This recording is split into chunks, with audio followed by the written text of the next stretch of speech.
ಎಲ್ಲ ಧ್ಯಾನ ಬಂಧುಗಳಿಗೆ ನಮಸ್ಕಾರ.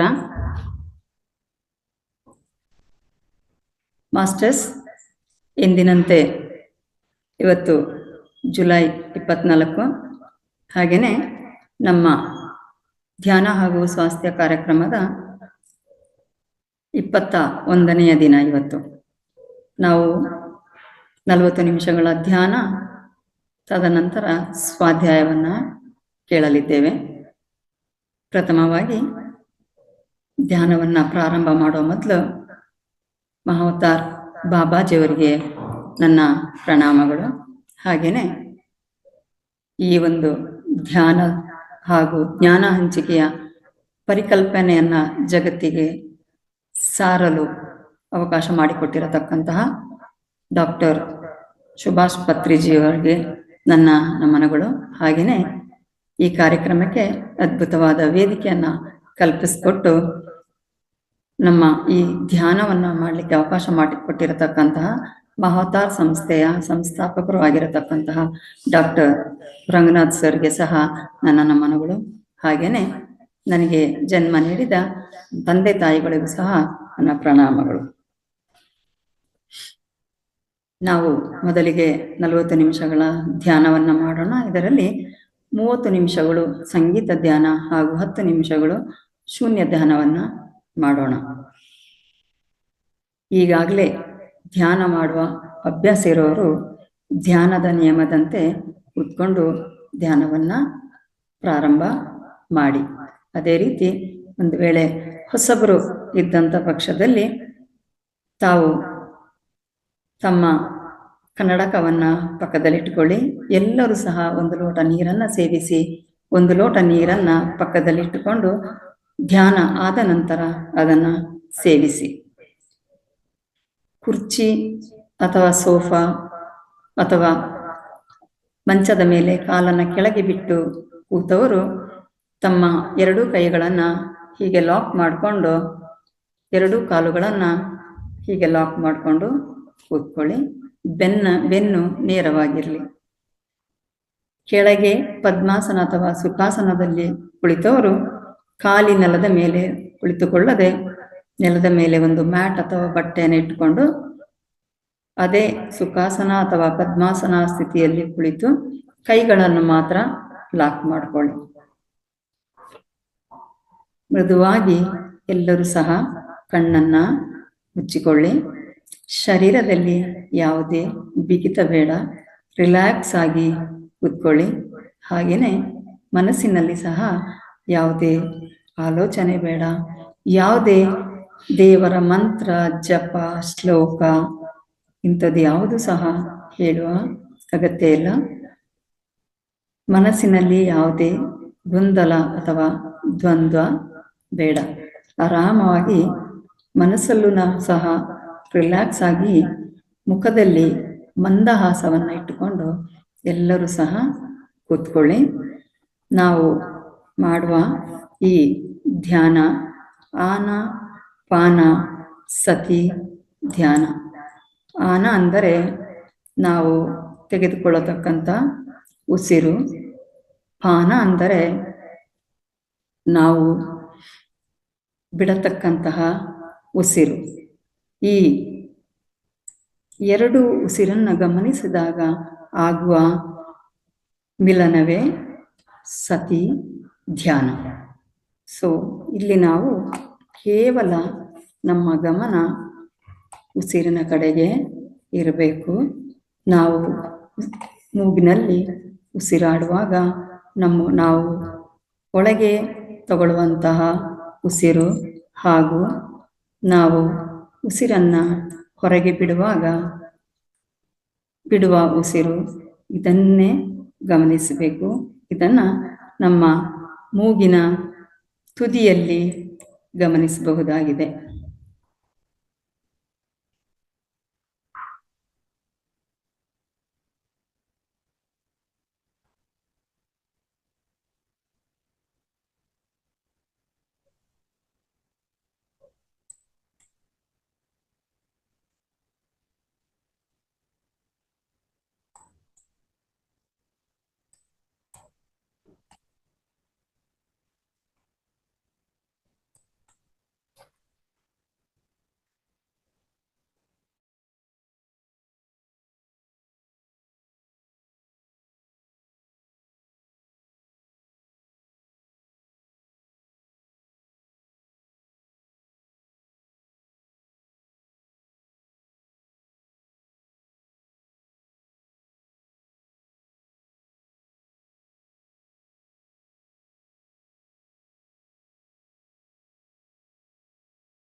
ಮಾಸ್ಟರ್ಸ್, ಇನ್ನು 10 ನಿಮಿಷಗಳ ಕಾಲ ಶೂನ್ಯ ಧ್ಯಾನವನ್ನ ಮಾಡೋಣ. ಯಾರು ಕಣ್ಣು ಬಿಡಬೇಡಿ. ತಮ್ಮ ಸಂಪೂರ್ಣ ಗಮನ ತಮ್ಮ ಉಸಿರಿನ ಮೇಲೆ ಇರಲಿ. ಯಾವುದೇ ಆಲೋಚನೆ ಬೇಡ. ದೇಹದಲ್ಲಿ ಅಥವಾ ಮನಸ್ಸಿನಲ್ಲಿ ಯಾವುದೇ ಬಿಗಿತ್ವ ಬೇಡ. ಯಾವುದೇ ದೇವರ ನಾಮ, ಜಪ, ಮಂತ್ರ ಯಾವುದು ಸಹ ಬೇಡ. ರಿಲ್ಯಾಕ್ಸ್ ಆಗಿ ಕುಳಿತು 10 ನಿಮಿಷ ಶೂನ್ಯ ಧ್ಯಾನವನ್ನ ಅಥವಾ ಮೌನ ಧ್ಯಾನವನ್ನ ಅಥವಾ ಸೈಲೆಂಟ್ ಮೆಡಿಟೇಷನ್ ಅನ್ನ ಮಾಡೋಣ. ಯಾರು ಕಣ್ಣು ತೆರೆಯಬೇಡಿ.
ಮಾಸ್ಟರ್ಸ್, ಇನ್ನು ಕೇವಲ 1 ನಿಮಿಷದ ಶೂನ್ಯ ಧ್ಯಾನ.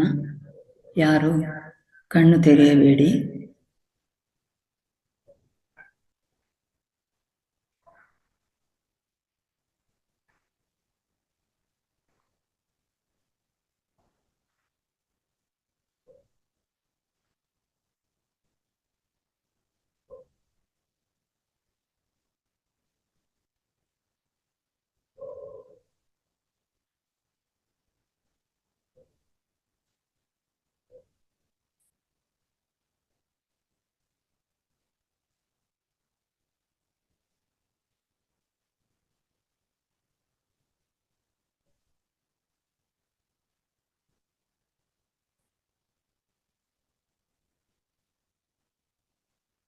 ಇನ್ನು ಕೇವಲ 30 ಸೆಕೆಂಡುಗಳ ಧ್ಯಾನ.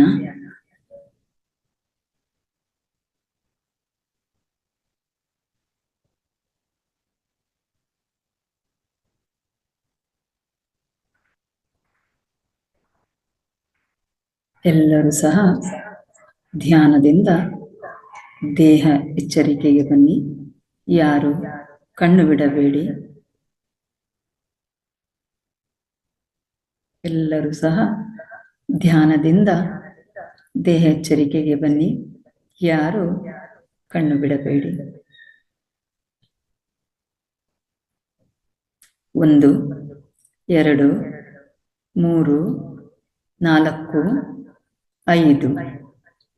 ಎಲ್ಲರೂ ಸಹ ತಮ್ಮ 2 ಕೈಗಳನ್ನು ನಿಧಾನವಾಗಿ ಬಿಡಿಸಿ ತಮ್ಮ 2 ಕಣ್ಣುಗಳ ಮೇಲೆ 5 ಸೆಕೆಂಡು ಇಟ್ಕೊಳ್ಳಿ.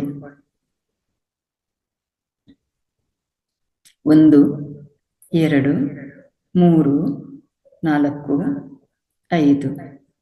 ನಿಧಾನವಾಗಿ ತಮ್ಮ 2 ಹಸ್ತಗಳನ್ನು ನೋಡುತ್ತಾ ಮುಗುಳ್ನಗುತ್ತಾ ತಮ್ಮ 2 ಕಣ್ಣುಗಳನ್ನು ನಿಧಾನವಾಗಿ ತೆರೆಯಿರಿ.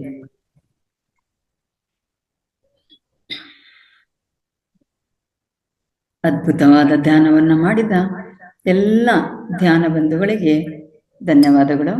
ಹಾಗೆಯೇ ಈ ಧ್ಯಾನಕ್ಕೆ ಸಹಕರಿಸಿದ ಪ್ರಕೃತಿ ಮಾತೆಗೂ ಸಹ ಧನ್ಯವಾದಗಳು.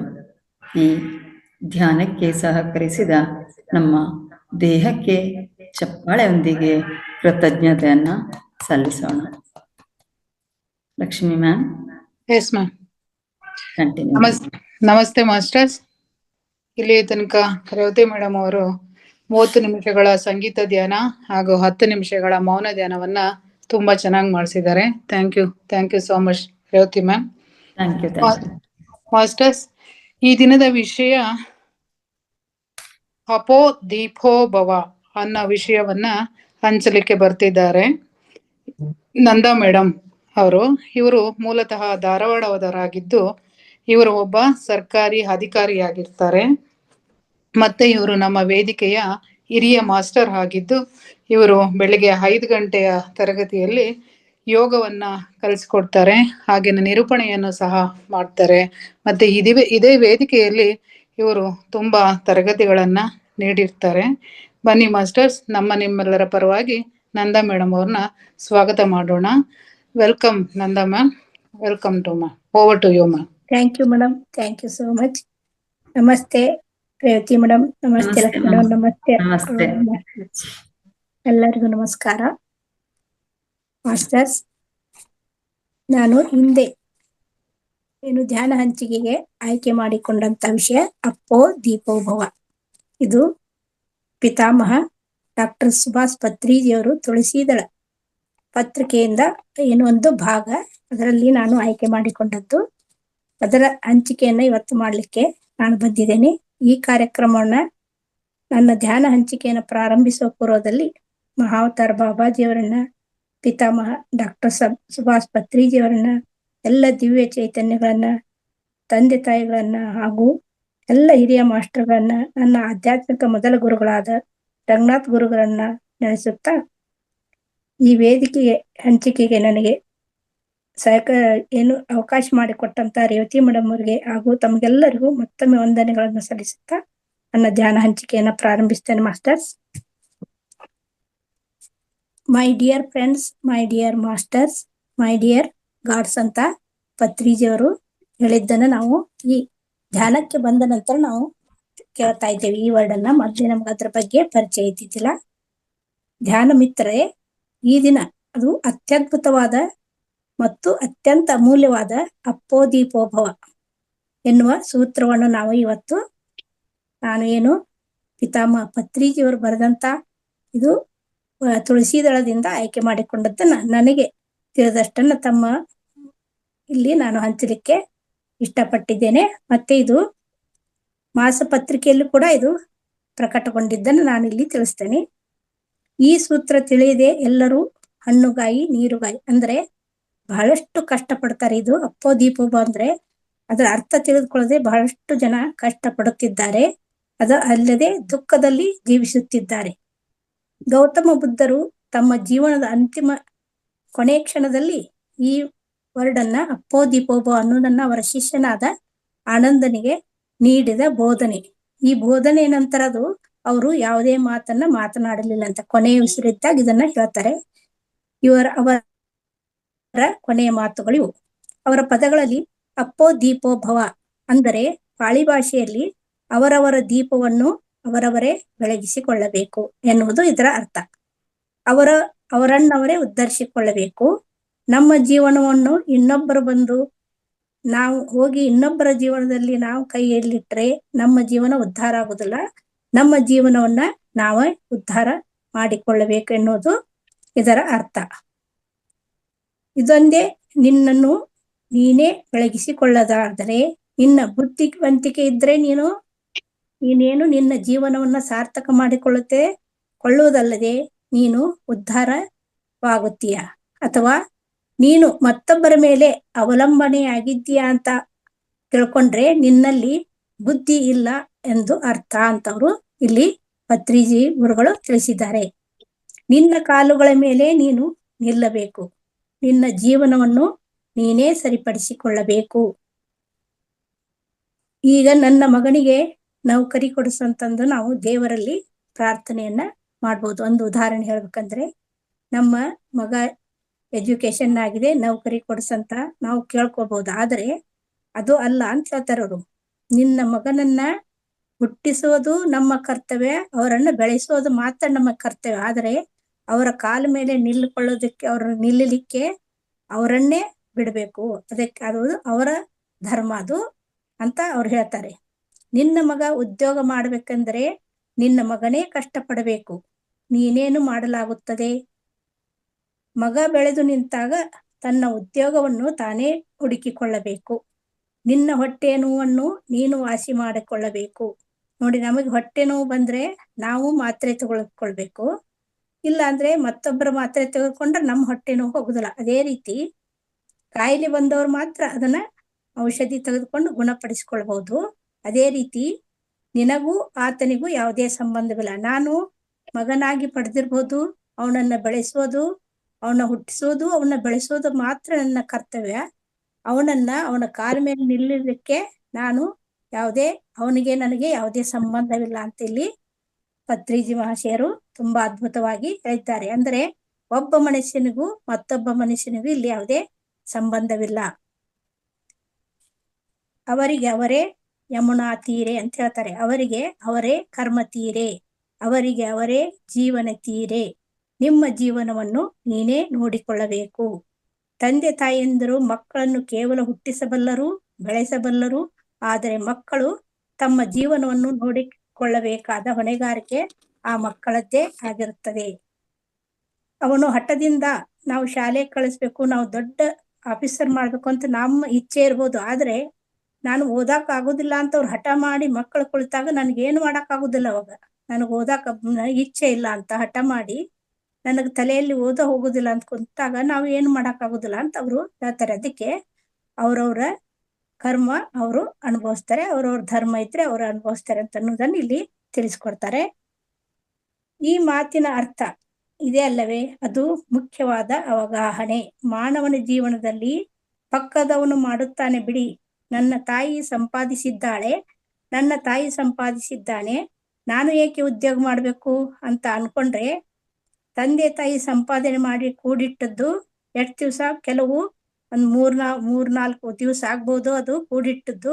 ಮತ್ತೆ ಅವರು ಏನಾಗ್ಬೇಕು, ಅಂಧಕಾರದಲ್ಲಿ ಮುಳುಗಿ ತಮ್ಮ ಜೀವನವನ್ನ ತಾವೇ ಹಾಳು ಮಾಡ್ಕೊಳ್ತಾರೆ. ಅಲ್ಲಿ ಅವರು ಕಷ್ಟವನ್ನ ಅನುಭವಿಸ್ತಾರೆ. ಆದ್ದರಿಂದ ಅವರ ಕಾಲಿನ ಮೇಲೆ ಅವರು ನಿಂತುಕೊಳ್ಳಬೇಕು. ಅಪ್ಪೋ ದೀಪೋ ಭವ, ಅವರವರ ಆತ್ಮಜ್ಯೋತಿಯನ್ನು, ಅವರವರ ಮಾನಸಿಕ ದೀಪವನ್ನು ನೋಡಿ, ಇಲ್ಲಿ ಬರೇ ಭೌತಿಕ ಜೀವನ ಅಷ್ಟೇ ಅಲ್ಲ, ಮಾನಸಿಕ ದೀಪವನ್ನು, ಅವರವರ ಬುದ್ಧಿ ದೀಪವನ್ನು, ಅವರವರ ಶರೀರವನ್ನು ಅವರೇ ಬೆಳಗಿಸಿಕೊಳ್ಳಬೇಕು. ನೋಡಿ ಮಾಸ್ಟರ್ಸ್, ಇಲ್ಲೇ ಮಾನಸಿಕ ದೀಪ ಅಂದ್ರೆ ನಾವು ಮನಸ್ಸಿನಲ್ಲಿ ಕೂಡ ಅಂದ್ರೆ ಆಧ್ಯಾತ್ಮಿಕವಾಗಿ ಆಯ್ತು, ಬುದ್ಧಿ ದೀಪ ನಮ್ಮ ಭೌತಿಕವಾಗಿ ಆಯ್ತು, ಮತ್ತೆ ಶರೀರಕ್ಕೆ ಅಂದ್ರೆ ಆರೋಗ್ಯವನ್ನು ಕೂಡ ಅವರೇ ಕಾಪಾಡಿಕೊಳ್ಳಬೇಕು, ಅವರೇ ರಕ್ಷಿಸಿಕೊಳ್ಳಬೇಕು ಅಂತ ಹೇಳ್ತಾರೆ.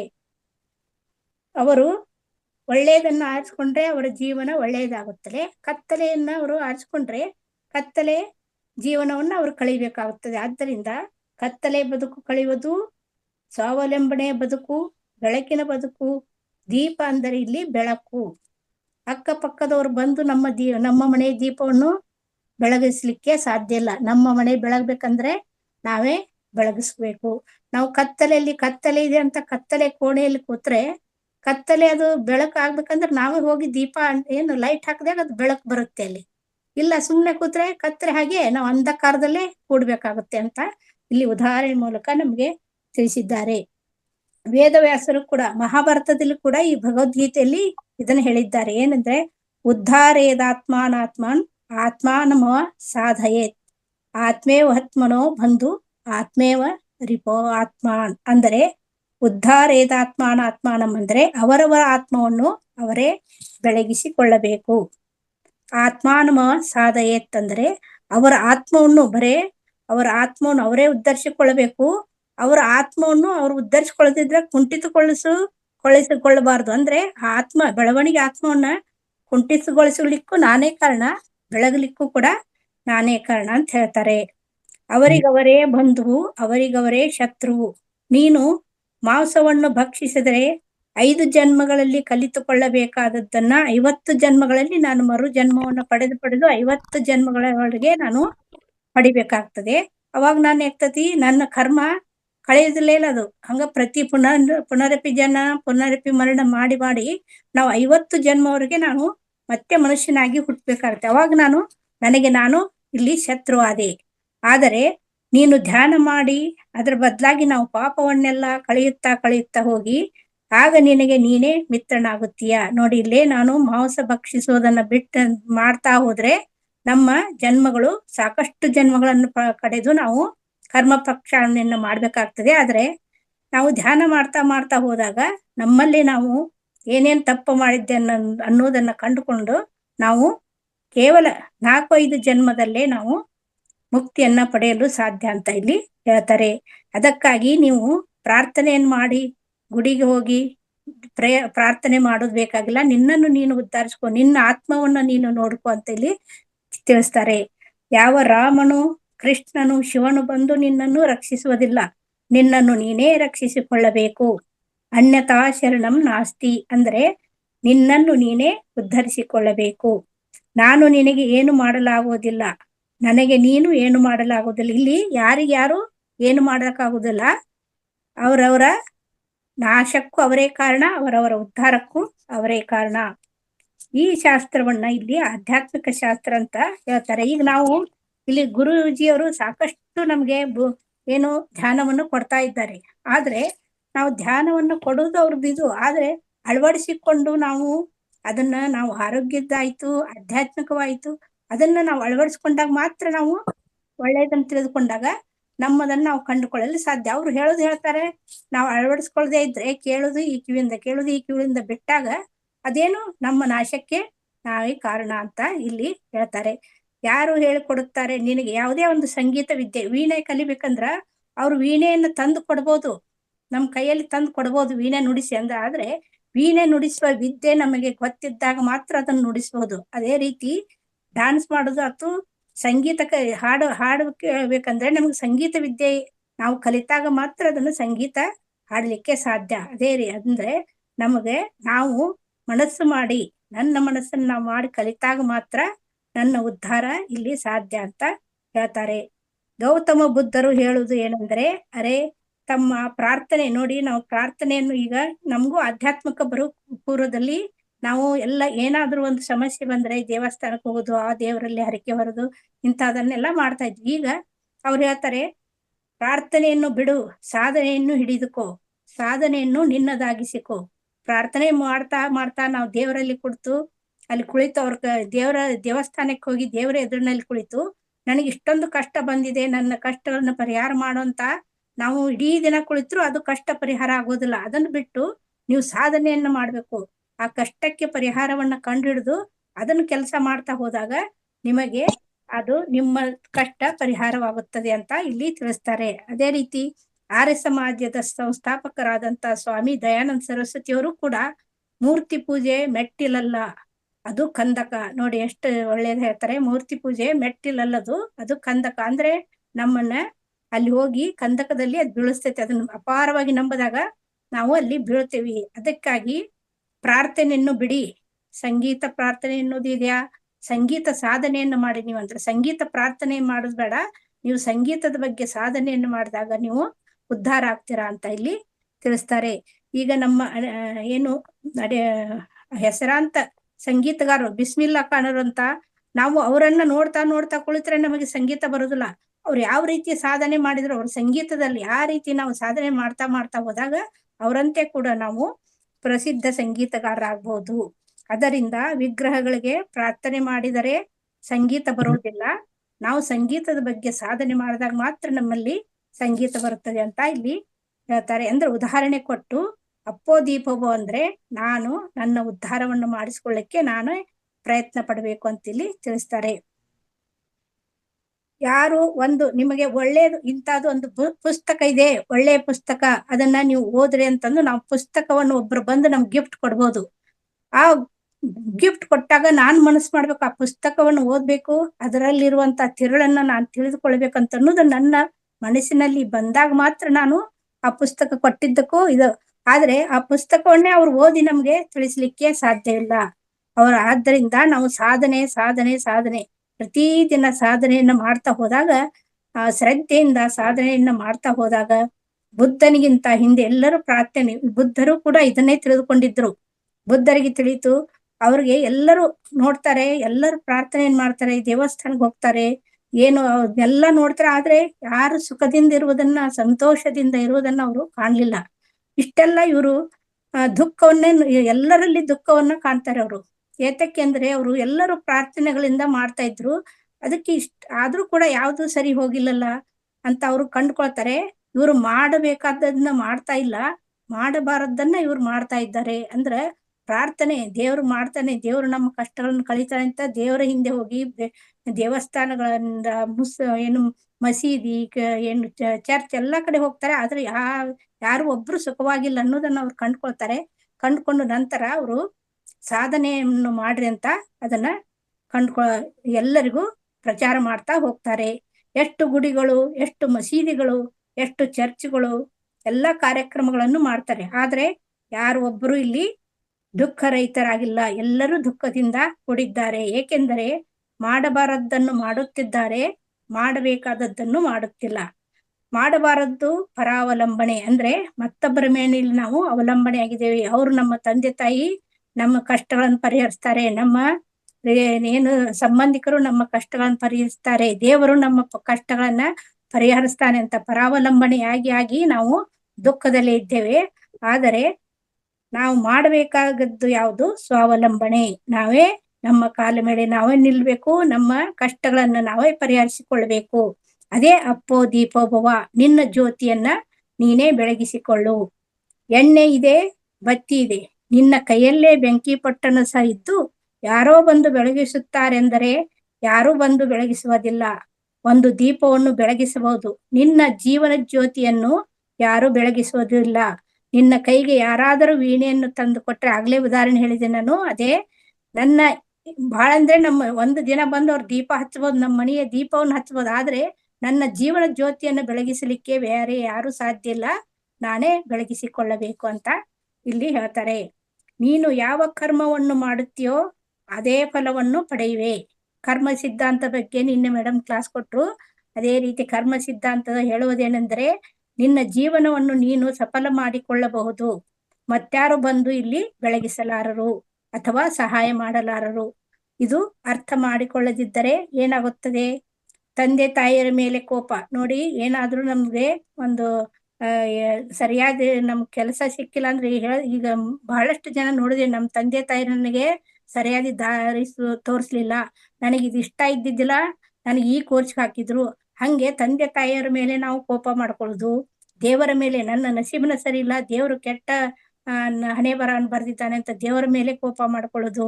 ಅಲ್ಲೇ ಅವರ ಪಕ್ಕದವ್ರ ಮೇಲೆ ಮಾಡೋದು. ಹಿಂಗೆ ಮತ್ತೊಬ್ಬರ ಮೇಲೆ ನಾವು ಅವಲಂಬನೆ ಆಗ್ಬಿಟ್ಟಿರ್ತೀವಿ. ಆದ್ರೆ ನನ್ನ ತಪ್ಪನ್ನ ನಾನು, ನನ್ನ ದಾರಿಯನ್ನು ನಾನು ನೋಡ್ಕೊಳ್ಳಿಕ್ಕೆ ಇಲ್ಲಿ ಸಾಧ್ಯ ಆಗೋದಿಲ್ಲ. ಅವಾಗ ಯಾರು ಹಾಳಾಗ್ತಾರೆ ಹಾಗೆ ಇದೆಲ್ಲ ನಾವು ಅನ್ಕೊಂಡಾಗ ಅವಾಗ ಹಾಳಾಗೋದು ನಾನೇ. ದೇವರು ನನಗೆ ಹೀಗೆ ಬರೆದಿಟ್ಟಿದ್ದಾನೆ, ನಾನೇನು ಮಾಡಲಾಗುತ್ತದೆ, ನನ್ನ ಕೈಯಲ್ಲಿ ಏನಿದೆ ಎಂದೆಲ್ಲ ಮೂರ್ಖತನದಿಂದ ನಾವು ತಿಳಿತಾ ಹೋಗ್ತೇವೆ. ಸರ್ವಶಕ್ತಿವಂತನಾದರೂ ಮಾನವನು ದುಃಖಿತನಾಗಿದ್ದಾನೆ. ನೋಡಿ, ಎಷ್ಟೊಂದು ಶಕ್ತಿವಂತನಾದ್ರೂ ಏನು ಮಾನವ ದುಃಖಿತನಾಗಿದ್ದಾರೆ. ಯಾಕಂದರೆ ತನ್ನಿಂದ ತಾನೇ ವಂಚನೆಗೊಳಗಾಗುತ್ತಿದ್ದಾನೆ. ಇಲ್ಲಿ ಮಾನವ ಯಾರು ವಂಚನೆ ಮಾಡ್ತಾ ಇಲ್ಲ, ತನ್ನಿಂದ ತಾನು ಏನು ತಿಳಿಯಬೇಕನ್ನು ತಿಳಿಯದೆ ವಂಚನೆಗೆ ಒಳಗಾಗುತ್ತಿದ್ದಾನೆ. ತನ್ನ ಕಣ್ಣುಗಳನ್ನು ತನ್ನ ಬೆರಳುಗಳಿಂದ ತಾನೇ ಚುಚ್ಚಿಕೊಳ್ಳುತ್ತಿದ್ದಾನೆ. ನೋಡಿ, ಎಷ್ಟು ಚಂದ ಅವರು ಉದಾಹರಣೆಯನ್ನ ಪತ್ರಿಜಿ ಗುರುಗಳು ಕೊಟ್ಟಿದ್ದಾರೆ. ತನ್ನ ಕೈಗಳಿಂದ ನಾನೇ ಕಣ್ಣಲ್ಲಿ ಚುಚ್ಚಿಕೊಂಡು ಅದನ್ನ ನೋವನ್ನು ಪಡುತ್ತಿದ್ದೇನೆ. ಮತ್ತೇನ್ ಹೇಳುದು, ಅದನ್ನೆಲ್ಲ ದೇವರು ಚುಚ್ಚಿದ್ದಾನೆ ಅಂತ ದೇವರ ಮೇಲೆ ಆಪಾದನೆಯನ್ನ ಮಾಡ್ತಾ ಇದ್ದು, ಅಥವಾ ಸಮಾಜ ಚುಚ್ಚಿದೆ, ನನ್ನ ಪಾಲಕರು ಚುಚ್ಚಿದ್ದಾರೆ ಅಂತ ಮತ್ತೊಬ್ಬರ ಮೇಲೆ ನಾವು ಆಪಾದನೆಯನ್ನ ಮಾಡ್ತಾ ಇದ್ದೇನೆ. ಇಂಥ ತಂದೆ ತಾಯಿಯರು ಗೌತಮ ಬುದ್ಧನು ಅಪ್ಪೋ ದೀಪೋಭವ ಎಂದರು. ಭಗವದ್ಗೀತೆಯಲ್ಲೂ ಕೂಡ ಅದನ್ನೇ ಹೇಳಿದರು. ಯೇಸು ಪ್ರಭು ಕೂಡ as you sow as you reap, ಅಂದ್ರೆ ಎಲ್ಲವೂ ಒಂದೇ ಅತ್ಯಮೂಲ್ಯ ಸೂತ್ರ, ಅದು ಒಂದೇ ಪ್ರಮುಖ ಸತ್ಯ. ಪರಾವಲಂಬನೆಯ ಬದುಕಿಗೆ ವಿದಾಯ ಹೇಳೋಣ, ಸ್ವಾವಲಂಬನೆಯ ಬದುಕಿಗೆ ನಾಂದಿ ಹಾಡೋಣ, ಪ್ರಾರ್ಥನೆಗಳಿಗೆ ಮತ್ತು ಎಳ್ಳು ನೀರು ಬಿಡೋಣ, ಸಾಧನೆಗೆ ಆರತಿಯನ್ನ ಹಿಡಿಯೋಣ ಅಂತ ಇಲ್ಲಿ ತಿಳಿಸ್ತಾರೆ. ಈ ರೀತಿ ಬೇಡುವವನ ಬದುಕು ಸದಾ ಬಡತನದ ಬದುಕೇ ಆಗಿರುತ್ತದೆ. ಅಂದ್ರೆ ನಾವು ಮತ್ತೊಬ್ಬರ ಮೇಲೆ ಅವಲಂಬನೆಯಾಗಿ ಏನೋ ಒಂದು ಬೇಕಂದ್ರೂ ಮತ್ತೊಬ್ಬರಿಗೆ ಅವಲಂಬನೆಯಾಗಿ ಅವರನ್ನೇ ಕೇಳ್ತಾ ಹೋದ್ರೆ ನಮ್ಮ ಬದುಕು ಬಡತನದ ಬದುಕೇ ಆಗಿರುತ್ತದೆ. ಕಷ್ಟಪಟ್ಟು ಕೆಲಸ ಮಾಡುವ ಅವನ ಬದುಕು ರಾಜನಂತ ಬದುಕು. ಆದ್ದರಿಂದ ಮೈ ಡಿಯರ್ ಫ್ರೆಂಡ್ಸ್, ಆಧ್ಯಾತ್ಮಿಕತೆಯಲ್ಲಿ ಪ್ರಥಮವಾಗಿ ಹೇಳುವುದೇನೆಂದರೆ, ನಿನ್ನ ವಾಸ್ತವಕ್ಕೆ ನೀನೇ ಕಾರಣ, ಅದರ ಸೃಷ್ಟಿಕರ್ತ ನೀನೇ. ನಿನ್ನ ವಾಸ್ತವ ಎನ್ನುವುದು ನಿನ್ನಿಂದಲೇ ಸೃಷ್ಟಿಸಲ್ಪಡುತ್ತದೆ. ನಿನ್ನ ವಾಸ್ತವ ಆಕಾಶದಿಂದ ಉದುರಿ ಬೀಳೋದಿಲ್ಲ. ನೋಡಿ, ಆಕಾಶದಿಂದ ಬೀಳೋದಿಲ್ಲ, ಅದನ್ನ ಕಾಯ್ಕೊತಾ ಕೂಡಬೇಡ್ರಿ, ನಿನ್ನ ಉದ್ಧಾರವನ್ನ ನೀನೇ ಮಾಡಿಕೋ ಅಂತ ಇಲ್ಲಿ ಪತ್ರಿಜಿಯವರು ಹೇಳಿದ್ದಾರೆ. ಇಷ್ಟು ಹೇಳಲಿಕ್ಕೆ ನನಗೆ ಅವಕಾಶವನ್ನು ಮಾಡಿಕೊಟ್ಟಂತ ವೇದಿಕೆಗೆ ಧನ್ಯವಾದಗಳನ್ನು ಅರ್ಪಿಸ್ತಾ thank you thank you thank you thank you ನಂದಮ್ಮಣ. ಅಪ್ಪೋ ದೀಪೋ ಭವ ಎನ್ನುವುದು ಇದು ತುಳಸಿದಳ ಎನ್ನುವ ಪುಸ್ತಕದಲ್ಲಿ ಒಂದು ಭಾಗವಾಗಿದ್ದು, ಅಪ್ಪೋ ದೀಪೋ ಭವ ಅನ್ನೋ ವರ್ಡನ್ನ ಗೌತಮ ಬುದ್ಧರವರು ಅವರ ಕೊನೆಯ ದಿನಗಳಲ್ಲಿ ತಿಳಿಸಿಕೊಟ್ಟಿರ್ತಕ್ಕಂಥದ್ದು. ಹಾಗೆ ಅಪ್ಪೋ ದೀಪೋ ಭವ ಅಂದ್ರೆ ಏನಪ್ಪಾ ಅಂದ್ರೆ, ಅವರವರ ಜೀವನವನ್ನ ಅವರವರೇ ರೂಪಿಸ್ಕೊಳ್ಬೇಕು. ನಿನ್ನ ಬುದ್ಧಿವಂತಿಕೆಯಿಂದ ನೀನು ಸಾಧನೆ ಮಾಡಿಕೊಂಡು ಉದ್ಧಾರವಾಗ್ಬೇಕು. ಹಾಗೆ ಅಪ್ಪೋ ದೀಪೋಭವ ಎಂದರೆ ಈ ಮಾತಿನ ಅರ್ಥ, ಅವರವರ ಮಾನಸಿಕ ಜೀವನವನ್ನ ಅವರೇ ರೂಪಿಸ್ಕೊಳ್ಬೇಕು, ಅವರ ಬುದ್ಧಿ ದೀಪವನ್ನ ಅವರೇ ಬೆಳಕೊಳ್ಳಬೇಕು, ಮತ್ತೆ ಅವರವರ ಶರೀರ ದೀಪವನ್ನ ಅವರೇ ರೂಪಿಸ್ಕೊಳ್ಬೇಕು. ಅಂದ್ರೆ ಅನ್ಯತಾ ಶರಣಂ ನಾಸ್ತಿ, ಅಂದ್ರೆ ನಿನ್ನ ಜೀವನವನ್ನ ನೀನೇ ರೂಪಿಸಿಕೋ. ಅಪ್ಪೋ ದೀಪೋಭವ ಅಂದ್ರೆ ನನ್ನ ಜೀವನವನ್ನ ನಾನೇ ಸಾಧನೆ ಮಾಡಿಕೊಳ್ಳಬೇಕು, ಮತ್ತೆ ನಿನ್ನ ವಾಸ್ತವಕ್ಕೆ ನೀನೇ ಕಾರಣ ಅಂತ ತುಂಬಾ ಚೆನ್ನಾಗಿ ಅಪ್ಪೋ ದೀಪೋ ಭವ ಅಂದ್ರೆ ಏನು ಅಂತ ತುಂಬಾ ಚೆನ್ನಾಗಿ, ತುಂಬಾ ಸರಳವಾಗಿ ತಿಳಿಸ್ಕೊಟ್ಟಿದ್ದೀರಾ ma'am. Thank you so much ma'am. Masters, ಇಲ್ಲಿ ತನಕ ನಂದಾ ಮೇಡಮ್ ಅವರು ಅಪ್ಪೋ ದೀಪೋ ಭವ ಅನ್ನೋದಕ್ಕೆ ತುಂಬಾ ಸರಳವಾಗಿ, ತುಂಬಾ ಸುಂದರವಾಗಿ ತಿಳಿಸ್ಕೊಟ್ಟಿದ್ದಾರೆ ಮಾಸ್ಟರ್.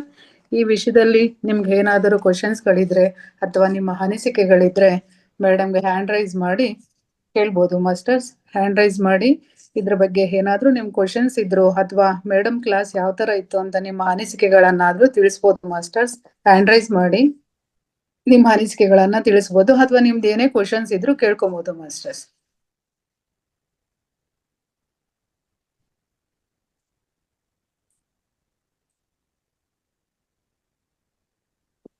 ಹಾಗೆ ಲಿಂಕ್ ಬಿಟ್ಟಿದ್ದಾರೆ ಚಾಟ್ ಬಾಕ್ಸ್ ಅಲ್ಲಿ, ಅದ್ರ ಮೇಲೆ ಹೋಗಿ ಲೈಕ್ ಮಾಡಿ, ಕಾಮೆಂಟ್ ಮಾಡಿ. ಮತ್ತೆ ಲೈಕ್ ಅಂತ ಕಾಮೆಂಟ್ ಮಾಡಿದಂತವರು ಚಾಟ್ ಬಾಕ್ಸ್ ಅಲ್ಲಿ ಹೆಸ್ ಅಂತ ಕಾಮೆಂಟ್ ಮಾಡಿ ಮಾಸ್ಟರ್ಸ್. ಎಲ್ರು ಇಲ್ಲಿ ತನಕ ಮೇಡಮ್ ಅವರು ಹಪ್ಪೋ ದೀಪೋ ಬಾ ಅನ್ನೋದನ್ನ ತುಂಬಾ ಚೆನ್ನಾಗಿ ತಿಳಿಸ್ಕೊಟ್ಟಿದ್ದಾರೆ ಮಾಸ್ಟರ್ಸ್. ಹ್ಯಾಂಡ್ ರೈಸ್ ಮಾಡಿ, ನಿಮ್ಮ ಕ್ವಶನ್ಸ್ ಇದ್ರಿ ಅಥವಾ ಈ ಕ್ಲಾಸಿನ ಬಗ್ಗೆ ನಿಮ್ಮ ಅನಿಸಿಕೆ ಏನಿತ್ತು ಅನ್ನೋದನ್ನ ತಿಳಿಸ್ಬೋದು ಮಾಸ್ಟರ್ಸ್. ಸುಭದ್ರಾ ಮೇಡಮ್ ಮಾತಾಡಿ. ನಮಸ್ತೆ ಮೇಡಮ್, ಲಕ್ಷ್ಮಿ ಮೇಡಮ್ ನಮಸ್ತೆ, ರೇವತಿ ಮೇಡಮ್ ನಮಸ್ತೆ. ನಮಸ್ತೆ, ನಂದಾ ಮೇಡಮ್. ತುಂಬಾ ಚೆನ್ನಾಗಿ ತಿಳಿಸ್ಕೊಟ್ರಿ. ಮಾತಾಡಿ. ಉದ್ಧರೇದಾತ್ಮನಾತ್ಮಾನಂ ಆತ್ಮಾನಂ ಅವಸಾದಯೇ ತನ್ನ ಇದೆ ಎಲ್ಲರಿಗೂ ನೆಟ್ವರ್ಕ್ ಇಶ್ಯೂ ಇರ್ಬೋದು ಮೇಡಮ್. ಮಾತಾಡಿ ಮ್ಯಾಮ್. ನೆಟ್ವರ್ಕ್ ನಮ್ಮನ್ನ ಪ್ರಾಬ್ಲಮ್ ನಾವೇ ಉದ್ಧರಿಸ್ಕೊಳ್ಳೋದಕ್ಕಾಗಿ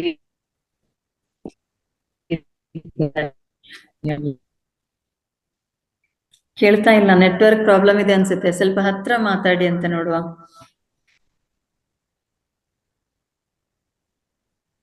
ಸುಭದ್ರಾ ಮೇಡಮ್ ಕೇಳ್ತಾ ಇಲ್ಲ ಏನ್ಸ.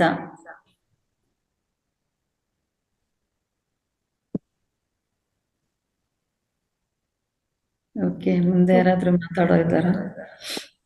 ಮಾಸ್ಟರ್ಸ್ ಮಾತಾಡಿ, ಹ್ಯಾಂಡ್ ರೈಸ್ ಮಾಡಿ. ಮೇಡಮ್ ಕ್ಲಾಸ್ ಯಾವ ತರ ಏನಂದ್ರೆ ಮೇಡಮ್ ಇದು ಏನು ನಮ್ಮ ಭಾರತಕ್ಕೆ ಸತ್ಯಮೇವ ಜಯತಿ ಅಂತ ಯಾವ ರೀತಿ ನಮ್ಮ ಘೋಷಣೆ ಇದೆಯಲ್ಲ, ಪಿರಮಿಡ್ ಧ್ಯಾನ ಸ್ಪಿರಿಚುವಲ್ ಸೊಸೈಟಿಗೆ ಅಪ್ಪೋ ದೀಪೋಭವ ಅನ್ನೋದೇ ಸೂತ್ರ. ಓಕೆ, ಅದು ಅಪ್ಪೋ ದೀಪೋಭವ ಅನ್ನೋದು ಇಲ್ಲಿ ಪಿರಮಿಡ್ ಸ್ಪಿರಿಚುವಲ್ ಸೊಸೈಟಿಯರಿಗೆ ಇದೊಂದು ಸೂತ್ರ. ಅದೊಂದು ಪಾಯಿಂಟ್ ಹೇಳದ್ ಮರ್ತಿದ್ದೆ ನಾನು. Thank you Subhadra ma'am. Geetha ma'am ಮಾತಾಡಿ ma'am. Yes ma'am, namaste. Namaste ನಂದಾ ಮ್ಯಾಮ್, ನಮಸ್ತೆ ರೇವತಿ ಮ್ಯಾಮ್, ನಮಸ್ತೆ ಹಾಲ್ ಮಾಸ್ಟರ್ಸ್. ಇವತ್ತು ಅಪ್ಪೋ ದೀಪೋ ಭವ ಅಂತಂದೇಳಿ ನಾವೆಲ್ಲ ಹಿಂದೆ ತಿಳ್ಕೊಂಡಿದೀವಿ, ಆದ್ರೆ ಇವತ್ತು ಸಂಕ್ಷಿಪ್ತವಾಗಿ ಎಷ್ಟು ಸರಳವಾಗಿ ಸಹಜವಾಗಿ ಎಲ್ರಿಗೂ ಮನಮುಟ್ಟ ಹಾಗೆ ತುಂಬಾ ಅದ್ಭುತವಾಗಿ ನಮ್ಮ ಮೇಡಮ್ ಅವರು ಹೇಳಿದ್ರು. ಏನಪ್ಪಾ ಅಂತಂದ್ರೆ ನಮ್ಮ ಉದ್ಧಾರವನ್ನು ನಾವೇ ಮಾಡ್ಕೋಬೇಕು. ಇಲ್ಲಿ ಯಾರೂ ಮಾಡ್ಲಿಕ್ಕೆ ಸಾಧ್ಯ ಇಲ್ಲ. ಈಗ ಮೇಡಮ್ ಇಲ್ಲಿ ಕ್ಲಾಸ್ ಕೊಟ್ಟಿದ್ದಾರೆ ಅಂತಂದ್ರೆ ಎಷ್ಟು ಸಾಧ್ಯವಾದಷ್ಟು ಇಲ್ಲಿ ವೇದಿಕೆಯಲ್ಲಿ ಬಂದು ಸೇರಿದೀವಿ, ಆ ಕ್ಲಾಸ್ ಅನ್ನ ಪಡ್ಕೋಬಹುದು, ತಿಳ್ಕೊಬಹುದು. ಅದನ್ನ ಆಚರಣೆಗೆ ತರೋರು ಯಾರು? ನಾವ್ ತರ್ಬೇಕಲ್ವಾ? ನಮ್ಮ ಜೀವನ ಉದ್ಧಾರವನ್ನು ನಾವೇ ಮಾಡ್ಕೋಬೇಕು ಅಂತ ಅದ್ಭುತವಾದ ಒಂದು ಅಲ್ಲಿ ಹೇಳಿದ್ರು. ಅದೇ ಮತ್ತೆ ಇನ್ನೊಂದೇನಪ್ಪಾ ಅಂತಂದ್ರೆ ನಮ್ಮ ವಾಸ್ತವಕ್ಕೆ ನಾವೇ ಕಾರಣ, ಬೇರು ಯಾರು ಹೊಣೆಯಲ್ಲ ಅಂತೇಳಿ ಅದ್ಭುತವಾಗಿ ಇಲ್ಲಿ ಪ್ರಸ್ತುತಪಡಿಸಿದ್ರು. ಧನ್ಯವಾದಗಳು ಮ್ಯಾಮ್, ನನಗೆ ಅವಕಾಶ ಮಾಡಿಕೊಟ್ಟಿದ್ದಕ್ಕೆ. ಅದೇ ರೀತಿ ಮಾಸ್ಟರ್ಸ್ ಇವತ್ತು ಲಿಂಕ್ ನ ಚಾಟ್ ಬಾಕ್ಸ್ ಅಲ್ಲಿ ಇದೆ, ಎಲ್ಲರೂ ಲೈಕ್ ಮಾಡಿ, ಶೇರ್ ಮಾಡಿ, ಕಾಮೆಂಟ್ ಮಾಡಿ ಮಾಸ್ಟರ್ಸ್. ಮತ್ತೆ ರಾತ್ರಿ 11 ಗಂಟೆಯಿಂದ ಬೆಳಗಿನ ಜಾವ 4 ಗಂಟೆ ತನಕ ನಡೆಯುವಂತ ಮೌನ ಧ್ಯಾನದಲ್ಲಿ ಎಲ್ಲರೂ ಭಾಗಿಯಾಗೋಣ. ಅತಿ ಹೆಚ್ಚು ಧ್ಯಾನ ಸಾಧನೆ ಮಾಡೋಣ, ನಮ್ಮ ಆತ್ಮ ಉನ್ನತಿಯನ್ನು ನಾವು ಉದ್ಧಾರವನ್ನು ಮಾಡ್ಕೊಳ್ಳೋಣ ಅಂತ ಹೇಳ್ತಾ ಮಾಸ್ಟರ್ಸ್, ನಾಳೆಯಿಂದ ಮಾಸ್ಟರ್ಸ್ 11:30ಯಿಂದ 12:30 ತನಕ ನಡೆಯುವ 1 ಗಂಟೆಗಳ ಕಾಲ ಧ್ಯಾನ ಇರೋದಿಲ್ಲ ಮಾಸ್ಟರ್ಸ್. ಅದೇ ರೀತಿ 3 ಗಂಟೆಯಿಂದ 4:30 ತನಕ ನಡೆಯುವಂತ ತರಗತಿಯೂ ಸಹ ಇರೋದಿಲ್ಲ ಮಾಸ್ಟರ್ಸ್. ಹಾಗಾಗಿ ನನಗೆ ಇಷ್ಟು ಮಾತನಾಡ್ಲಿಕ್ಕೆ ಅವಕಾಶ ಮಾಡಿದ್ದಕ್ಕೆ ಧನ್ಯವಾದಗಳು ಮ್ಯಾಮ್. ಧನ್ಯವಾದಗಳು. Thank you Geetha ma'am. ನಿಮ್ಮ ಅನಿಸಿಕೆಯನ್ನು ತುಂಬಾ ಚೆನ್ನಾಗಿ ತಿಳಿಸ್ಕೊಟ್ಟಿದ್ದೀರಾ. ಹಾಗೇನೆ ನಾಳೆ ಯಾವ ಕ್ಲಾಸ್ ಇರಲ್ಲ ಅನ್ನೋದನ್ನ ತಿಳಿಸಿದ್ದೀರಾ. Thank you so much ma'am. Sujata ma'am ಮಾತಾಡಿ ma'am. Nanda madam, Revathi madam, Geeta madam, Lakshmi madam, ಎಲ್ಲ ಆತ್ಮಜೀವಿಗಳಿಗೆ ನನ್ನ ವಂದನೆಗಳನ್ನು ಸಲ್ಲಿಸುತ್ತಾ, ಮೇಡಮ್ ಇವತ್ತಿಂದು ನೀವು ತುಂಬಾ ಚೆನ್ನಾಗಿ ಅದ್ಭುತವಾಗಿ ತಿಳಿಸಿಕೊಟ್ಟಿರಿ. ಹಾಗೆ ಮರಾಠಿಯಲ್ಲಿ ವಾಮನ್ ರಾವ್ ಪೈ ಅಂತ ಹೇಳಿ ಅವರು ಒಂದು ಸುಂದರವಾಗಿ ಹೇಳಿದ್ದಾರೆ. ಅಂದ್ರೆ ನಾ ಕನ್ನಡದಲ್ಲಿ ಅರ್ಥ ಮಾಡಿ ಹೇಳುತ್ತೇನೆ. ಅದು ಶಿಲ್ಪಕಾರ ನಮ್ಮ ಕೈಯಿಂದ ನಾವೇ ಶಿಲ್ಪಕಾರರು ಆಗಬೇಕೆನ್ನುವುದು ಅದರ ಅರ್ಥವಿದೆ ಮರಾಠಿಯಲ್ಲಿ. ತುಂಬಾ ಅದ್ಭುತವಾಗಿ ವಾಮನ್ ರಾವ್ ಪೈ ಅಣ್ಣವರು ತುಂಬಾ ಚೆನ್ನಾಗಿ ಹೇಳಿಕೊಟ್ಟಿದ್ದಾರೆ. ಅದರಕ್ಕಿಂತಲೂ ಹೆಚ್ಚಾಗಿ ನೀವು ತುಂಬಾ ಸರಳವಾಗಿ ಹೇಳಿಕೊಟ್ರಿ ನಂದಾ ಮೇಡಮ್. ಥ್ಯಾಂಕ್ ಯು ಹೀಗೆ ಎಲ್ಲ ಚಲೋ ಕ್ಲಾಸ್ ಕೊಡ್ರಿ ಅಂತ ಹೇಳಿ ಕೇಳಿಕೊಳ್ಳುತ್ತೇನೆ. ಮಾತಾಡ್ಲಿಕ್ಕೆ ಅವಕಾಶ ಕೊಟ್ಟಿದ್ದಕ್ಕೆ ಫೌಂಡೇಶನ್ಗೆ ನನ್ನ ವಂದನೆಗಳನ್ನು ಸಲ್ಲಿಸುತ್ತಾ ಮುಂದಿನವ್ರಿಗೆ ಮೇಡಮ್ ಕೊಡೋಣ. ಅಂದ್ರೆ ಕಲ್ಲಿನಲ್ಲಿ ಮೂರ್ತಿ ಅಡಗಿದೆ, ಅದನ್ನ ಬೇಡವಾದದ್ದನ್ನ ತೆಗೆದಾಗ ಅದು ಮೂರ್ತಿ ಅದು. ಕಲ್ಲಿನ ಕೆತ್ತಬೇಕಾದ್ರೆ ಶಿಲ್ಪಿ ಕೆತ್ತಿದಾಗ ಅದನ್ನ ಅಂದ್ರೆ ಬೇಡವಾದದ್ದನ್ನ ತೆಗಿತಾ ಅದನ್ನ ಬಂದಾಗ ಅದು ಮೂರ್ತಿ ಆಗುತ್ತೆ ಒಂದು. ಅದೇ ರೀತಿ ನಮ್ಮಲ್ಲಿ ಕೂಡ ಬೇಡವಾದದ್ದನ್ನ ನಾವು ತೆಗೆದಾಗ ಅಲ್ಲಿ ಮೂರ್ತಿ ಆಗ್ತೀವಿ ಅಂತ ಅನ್ನೋದನ್ನ ನಾವು ಮೇಡಮ್ ಅವ್ರದ ಅಂತ ನಾನ್ ತಿಳ್ಕೊಂಡೆ. ಅದು ನಮ್ ಕೈಲೇ ನಾವೇ ಶಿಲ್ಪಕಾರ ಆಗ್ಬೇಕನ್ನೋದು ಅದ್ರದ್ದು ಅರ್ಥ ಮೇಡಮ್. ಅದು ಅದೇ ಶಿಲ್ಪಕಾರ ಆದಾಗನ ಅದು ಜ್ಯೋತಿ ಬೆಳಗ್ತದ ಅಂತ ಹೇಳಿ ಮರಾಠಿ ಒಳಗ ವಾಮನರಾವ್ ಪೈ ಅಣ್ಣವ್ರು ಹೇಳಿದ್ದಾರೆ. ಅವ್ರದ್ದು ಪುಸ್ತಕ ತುಂಬಾ ಚೆನ್ನಾಗಿದೆ ಮೇಡಮ್, ತುಂಬಾ ಚೆನ್ನಾಗಿದೆ. ಅದು ಸಿಕ್ತಂದ್ರೆ ಬಿಡಿಸಿ ಮತ್ ನಾ ಕನ್ನಡದೊಳಗೆ ಹೇಳಲಿಕ್ಕೆ ಪ್ರಯತ್ನ ಮಾಡ್ತೀನಿ. Thank you ma'am. Thank you madam. Thank you Sujata ma'am. Thank you. ನಿಮ್ಮ ಅನಿಸಿಕೆ ತುಂಬಾ ಚೆನ್ನಾಗಿ ಹಂಚಿಕೊಂಡಿದ್ದೀರಾ. Thank you. ರಘುನಾಥ್ ಸರ್. ಎಲ್ರಿಗೂ ನಮಸ್ತೆ. ನಮಸ್ತೆ ಸರ್. ಈಗಿನ ಟಾಪಿಕ್ ಅಪ್ಪೋ ದೀಪೋ ಭವ ತುಂಬಾ ಚೆನ್ನಾಗಿತ್ತು. ಮೋರ್ ಎವರ್ ಈಗಿನ ಸೊಸೈಟಿಗೆ ಇದು ತುಂಬಾ ಬೇಕಾಗಿದೆ. ನಾನೊಂದ್ ಹೇಳ್ತೀನಿ, ಈಗ ನಾವ್ ಹೆಂಗ್ ಪೇರೆಂಟ್ಸ್ ಮೇಲೆ ಡಿಪೆಂಡ್ ಆಗ್ಬಿಟ್ಟಿದೀವಿ ಅಂತ ಹೇಳಿದ್ರೆ, ಮತ್ತೆ ಈಗಿನ ಕಾಲಮಾನದಲ್ಲಿ ಪೇರೆಂಟ್ಸ್ ಕೂಡ ಅಷ್ಟೇ. ಪುತ್ರ ವ್ಯಾಮೋಹ ಅದು ಎಷ್ಟಿದೆ ಅವರಿಗೆ ಅಂತ ಹೇಳಿದ್ರೆ, ಏನೇ ತಪ್ಪು ಮಾಡಿದ್ರು ಏನೇ ಇದ್ರು ಕೂಡ ಅವ್ರು ಎಲ್ಲಾದ್ರಲ್ಲೂ ಜೊತೆಗ್ ನಿಲ್ತಾರೆ.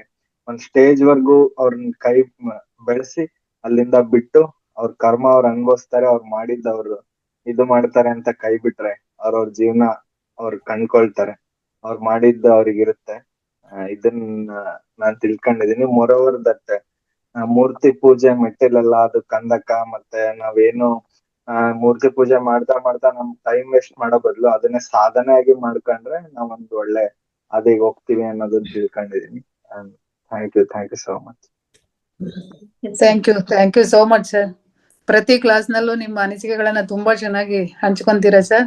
Thank you. ಇದೇ ರೀತಿ ನಿಮ್ಮ ಕೆಲಸ ಆಗ್ತಾ ಇರ್ಲಿ. ಇದೇ ರೀತಿ ಪ್ರತಿ ಕ್ಲಾಸ್ ನಲ್ಲೂ ನಿಮ್ಮ ಅನಿಸಿಕೆ ಮತ್ತೆ ನಿಮ್ ಕ್ವಶನ್ಸ್ ಏನೇ ಇದ್ರು ಕೇಳ್ಬೋದು ಸರ್. ನಿಮ್ಮ ಅನಿಸಿಕೆ ಇದೇ ತರ ಬರ್ತಾ ಇರ್ಲಿ. Thank you so much sir. Nagarathna ma'am.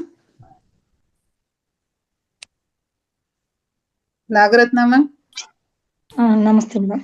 ನಮಸ್ತೆ ಮ್ಯಾಮ್. ನಮಸ್ತೆ ಮಾತಾಡ್ ನಮಸ್ತೆ ರೇವತಿ ಮೇಡಮ್ ಅವ್ರಿಗೂ ಹಾಗೂ ಲಕ್ಷ್ಮಿ ಮೇಡಮ್ ಅವ್ರಿಗೂ ಧನ್ಯವಾದಗಳು. ಏನಂತಂದ್ರೆ ಇವತ್ತು ನಂದಾ ಮೇಡಮ್ ಅವ್ರಿಗೆ ಇಂಪಾರ್ಟೆಂಟ್ ಆಗಿ ಇರ್ಬೇಕಾಗಿದೆ. ಏನು ಅಂತಂದ್ರೆ ಅವ್ರು ಅಷ್ಟು ಬಿಸಿ ಇದಾಗ ಕೂಡ ಬೆಳಿಗ್ಗೆ ಟೈಮ್ ಅಷ್ಟೆಲ್ಲ ಮಾಡ್ಕೊಂಡು ಅಷ್ಟು ಶಾಂತಿಯಾಗಿ ಬಂದು ಕುತ್ಕೊಂಡು ಈಗ ನಮ್ಗೆ ಇಷ್ಟೊಂದು ಜ್ಞಾನ ಹಂಚ್ತಾ ಇದಾರೆ ಅಂತಂದ್ರೆ ಅವ್ರಿಗೆ ಇನ್ನೊಂದ್ಸರಿ ಧನ್ಯವಾದಗಳು ಹೇಳ್ಬೇಕು. ಇವತ್ತು ಅವ್ರು ಹೇಳಿದ ವಿಷಯದಲ್ಲಿ ನನಗೇನ್ ಅನ್ನಿಸ್ತು ಅಂತಂದ್ರೆ, ನಮ್ಮ ಆತ್ಮನ ನಾವೇ ಉದ್ಧಾರ ಮಾಡ್ಕೋಬೇಕು. ಮತ್ತೆ ನಮ್ಮ ಜೀವನಕ್ಕೆ ನಾವೇ ಮುಂದಕ್ಕೆ ದಾರಿನ ನಾವು ನೋಡ್ಕೊಂಡು ಹೋಗ್ತಾ ಇದ್ವು. ಎಷ್ಟು ದಿವಸ ಬೇರೆ ಮೇಲೆ ಡಿಪೆಂಡ್ ಆದ್ರು ನಾವು ಯಾವಾಗ್ಲೂ ಅದೇ ಆಗ್ಬಿಡುತ್ತೆ. ಅದ್ರಿಂದ ನಮ್ಮ ಉದ್ಧಾರ ನಾವು ಮಾಡ್ಕೋಬೇಕು. ನಮ್ಮ ಆತ್ಮದ ಉದ್ಧಾರ ನಾವೇ ಮಾಡ್ಕೋಬೇಕು. ಎಲ್ರು ಹೇಳ್ತಾರಷ್ಟೇನೆ, ಹೇಳ್ದವರೆಲ್ಲ ನಮ್ಮ ಆತ್ಮದ ಒಳಗಡೆ ಬಂದು ಕೂತ್ಕೊಂಡು ಅವೆಲ್ಲ ಮಾಡಕ್ ಆಗಲ್ಲ. ಈಗ ಹೇಳಿ, ಒಂದು ಕಬ್ಬು ಸಿಹಿ ಇದೆ ಅಂತ ನಾವ್ ಹೇಳ್ತೀವಿ, ಅದನ್ನ ಅಗದು ತಿಂದು ಅದು ರುಚಿನ ನೋಡ್ಬೇಕಾದವ್ರು ಅದು ರುಚಿ ತಿಳ್ಕೊಬೇಕಾದ್ರೆ ಅಗದು ತಿನ್ಬೇಕು. ಸ್ವಲ್ಪ ಕಷ್ಟ ಪಡ್ಬೇಕು ಕಬ್ಬುನ್ ತಿನ್ಬೇಕಾದ್ರೆ. ಆ ತರ ಕಬ್ಬುನ್ ರುಚಿ ಬೇಕು. ಈಗ ಜೇನ್ ಸಿಹಿ ಇದೆ, ಜೇನ್ ತುಂಬಾ ಒಳ್ಳೇದು ಅಂತೀವಿ, ಅದನ್ನ ಎಕ್ಕಿ ನೋಡ್ದಾಗ್ಲೇ ಅವ್ರಿಗೆ ಅನುಭವ ಆಗೋದು ತುಂಬಾ ಅದು ಒಳ್ಳೇದು ಅಂತ ಅಂತೀವಿ. ಅದನ್ನ ಎಕ್ಕಿ ನೋಡ್ಬೇಕು, ನೋಡ್ತೀನಿ ಅನ್ನೋ ಮನೋಭಾವ ಅವ್ರಿಗೆ ಬರ್ಬೇಕು. ಆತರ ಮೇಡಮ್ ಹೇಳಿದ್ರು ಅಂತ ನಾನು ಅನ್ಕೊಂಡಿದೀನಿ. ತುಂಬಾ ಚೆನ್ನಾಗ್ ಕ್ಲಾಸ್ ಕೊಟ್ರು. ಒಂದು ಹಾಸಿಗೆ ತಂದು ಹಾಕ್ಬೋದು, ನಿದ್ದೆ ಮಾಡೋದನ್ನ ಅವಳೇ ಮಾಡ್ಬೇಕು. ತಗೊಂಡು 10,000 ಕೊಟ್ಟು ಒಂದು ಹಾಸಿಗೆ ತಂದು ಕೊಟ್ರು, ಏನೇ ಮಂಚ ತಂದು ಹಾಕಿದ್ರು ನಿದ್ದೆ ಮಾಡೋ ಅನುಭವ, ನಿದ್ದೆನ ತಂದ್ಕೊಳ್ಳೋ ಅನುಭವ ನನಗ್ ಬರ್ಬೇಕದು. ನಾವೇ ಮಾಡ್ದಾಗ್ಲೇ ಅದು ಅನುಭವ ಆಗೋದು. ಅದಕ್ಕೆ ನಾವೇ ನಮ್ಮ ಉದ್ಧಾರ ನಾವೇ ಮಾಡ್ಕೋಬೇಕು ಅನ್ನೋದನ್ನ ತುಂಬಾ ಚೆನ್ನಾಗಿ ತಿಳಿಸ್ಕೊಟ್ರು. ಧನ್ಯವಾದಗಳು ನಂದಾ ಮೇಡಮ್. ಧನ್ಯವಾದಗಳು. Thank you so much Nagarathna ma'am. ತುಂಬಾ ಉದಾಹರಣೆಗಳನ್ನ ಕೊಟ್ಟು ನೀವು ಸಹ ಎಲ್ಲರಿಗೂ ಅರಿವಾಗೋ ತರ ತುಂಬಾ ಅವರು, ಯಾಕಂದ್ರೆ ಮಧ್ಯಾಹ್ನದ ಕ್ಲಾಸ್ ನೋಡಿದಾಗ ತುಂಬಾ ಅವರು ಸ್ಪಿರಿಚುವಲ್ ಆಗಿ ತುಂಬಾ ಬೆಳೆದಿದ್ದಾರೆ ಮೇಡಮ್ ಅವರು ಕ್ಲಾಸ್ ಕೊಡ್ತಾರೆ. ಮತ್ತೆ ಉದಾಹರಣೆಯನ್ನ ತುಂಬಾ ಅದ್ಭುತವಾಗಿ ಕೊಟ್ರಿ ಮೇಡಮ್. Thank you madam. ಅವರು ಪ್ರತಿಯೊಂದನ್ನು ಅಳವಡಿಸ್ಕೊತಾರೆ ಮ್ಯಾಮ್. ಏನೇ ಕೇಳಲಿ, ಅವರು ಏನೇ ಸ್ವಾಧ್ಯಾಯ ಅವರು ಪಡ್ಕೊಂಡ್ಲಿ ಅದನ್ನ ಅಳವಡಿಸ್ಕೊಂಡು ಅವರು ಸಾಧನೆ ಮಾಡ್ತಾರೆ. ಹಂಗಾಗಿ ಅವ್ರಿಗೆ ಅನುಭವ ಜಾಸ್ತಿ. ಹಾಗಾಗಿ ಎಲ್ಲ ಅನುಭವಗಳನ್ನ ಅವರು ತಿಳಿಸ್ತಾರೆ. Thank you. ಧನ್ಯವಾದಗಳು ಮಾಸ್ಟರ್ಸ್. ಇನ್ನು ಯಾರಾದ್ರೂ ನಿಮ್ಮ ಅನಿಸಿಕೆಗಳನ್ನ ಅಥವಾ ಕ್ವಶನ್ಸ್ ಗಳಿದ್ರೆ ಕೇಳ್ಕೊಳ್ಳಿ ಮಾಸ್ಟರ್ಸ್. ಹ್ಯಾಂಡ್ ರೈಸ್ ಮಾಡಿ ಕೇಳ್ಬೋದು. ಅಟ್ಲೀಸ್ಟ್ ನಿಮ್ ಕ್ವಶನ್ಸ್ ಇಲ್ಲ ಅಂದ್ರೆ ಮೇಡಮ್ ಕ್ಲಾಸ್ ಯಾವ ತರ ಇತ್ತು ಅನ್ನೋದಾದ್ರೂ ನೀವು ಹಂಚ್ಕೋಬಹುದು ಮಾಸ್ಟರ್ಸ್. ಶ್ರೀದೇವಿ ಅವರು ಮಾಡಿದ್ದಾರೆ. ಶ್ರೀದೇವಿ ಮೇಡಮ್. ಕೊಡ್ತೇನೆ. ಶ್ರೀದೇವಿ ಮ್ಯಾಮ್ದು ಫೋಟೋ ಇತ್ತು, ಅವ್ರ ಹ್ಯಾಂಡ್ ಡೌನ್ ಮಾಡ್ಬಿಟ್ರು ಅನ್ಸುತ್ತೆ. ಮಿಸ್ಟೇಕ್ ಮಾಡ್ತಾರ, ನಿನ್ನೇನೋ ಹಾಗೆ ಆಗಿತ್ತು. ಅವ್ರದ್ದು ಮಧ್ಯಾಹ್ನ ಕ್ಲಾಸಲ್ಲೂ ಹಂಗೆ ಆಯ್ತು. ಕೊಡ್ತೇನೆ ನಾನು. ಶ್ರೀದೇವಿ ಮ್ಯಾಮ್ ಅನ್ಮ್ಯೂಟ್ ಮಾಡ್ಕೊಂಡು ಮಾತಾಡಿ ಮ್ಯಾಮ್. ಆಪ್ಷನ್ ಕೊಟ್ಟಿದ್ದೀನಿ ನೋಡಿ. ಅವರಿಲ್ಲ ಅಂದ್ರೆ ನೆಕ್ಸ್ಟ್ ಕೊಡಿ. ನೇಹಾ ಸುಬೇದಾರ್ ಮತ್. ಓಕೆ, ಮಾತಾಡಿ ನೇಹಾ ಮ್ಯಾಮ್.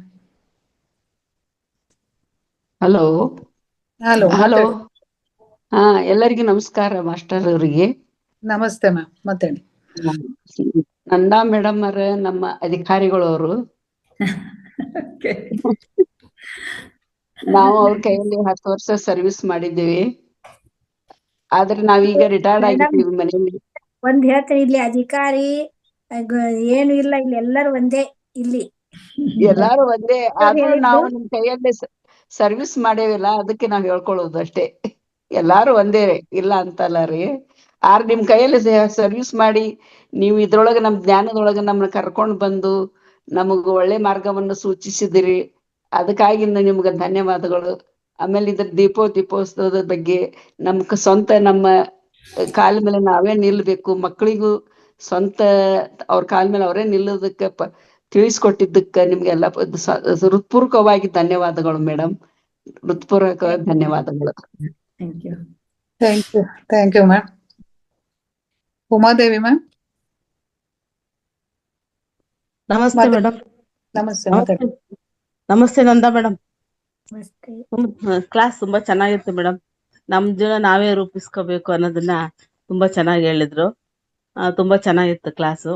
ಬೆಳಿಗ್ಗೆ ನಾವು ನಿರೂಪಣೆ ಎಲ್ಲ ತುಂಬಾ ಚೆನ್ನಾಗಿರುತ್ತೆ. ಚೆನ್ನಾಗಿ ಮಾಡ್ತಾರೆ, ನಿರೂಪಣೆ ಎಲ್ಲ ಚೆನ್ನಾಗಿ ಮಾಡ್ತಾರೆ. ಚೆನ್ನಾಗಿರುತ್ತೆ ಕ್ಲಾಸ್. ಆಶೀರ್ವಾದ ಮತ್ತೆ ಅವಕಾಶಗಳು ಇಲ್ಲಿ ಗುರೂಜಿಯವರು ಅವಕಾಶ ಕೊಟ್ಟಿದ್ದು ನಾವು ಬೆಳೀತಾ ಇದ್ದೇವೆ ಇನ್ನೂ ಇಲ್ಲಿ. ಏನು ಸೂಪರ್ ಅಂತ ಏನಂದ್ರೆ ನಮ್ಮನ್ನ ಇಲ್ಲಿ ಏನು ಮೇಡಮ್ ಹೇಳಿದ್ರು, ಮೇಡಮ್ ಕ್ಲಾಸ್ ಕೊಡ್ಲಿಕ್ಕೆ ಯಾರು ಇಲ್ಲ ಅಂತಂದ್ರು. ಆಯ್ತು ಅಂತಂದು ಒಪ್ಕೊಂಡೆ ನಾನು. ನಿನ್ನೆ ಕ್ಲಾಸ್ ನಿನ್ನೆ ನೆನಪು ಮಾಡಿದ್ರು ರೇವತಿ ಮೇಡಮ್ ನಿಮ್ದು ನಾಳೆ ಕ್ಲಾಸ್ ಇದೆ ಅಂತಂದು.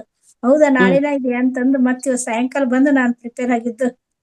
ಹಂಗೆ ಒಟ್ಟು ಅದೇ ಮೇಡಮ್ ಹೇಳಿ ಮೇಡಮ್, ಹೇಳಿ ಅದೇ ಅವಕಾಶಗಳನ್ನ ಇಲ್ಲಿ ಸಿಗ್ತಾ ಇದ್ದಾವೆ. ಅವಕಾಶಗಳು ಬಳಸ್ಕೊಳ್ಳಿಕ್ಕೆ ಗುರೂಜಿಯವರು ಒಂದು ನಮ್ಗೆ ಬೆಳಿಲಿಕ್ಕೆ ಅವಕಾಶಗಳು ಅಂತ ಅನ್ಕೋಬೇಕು ನಾವು.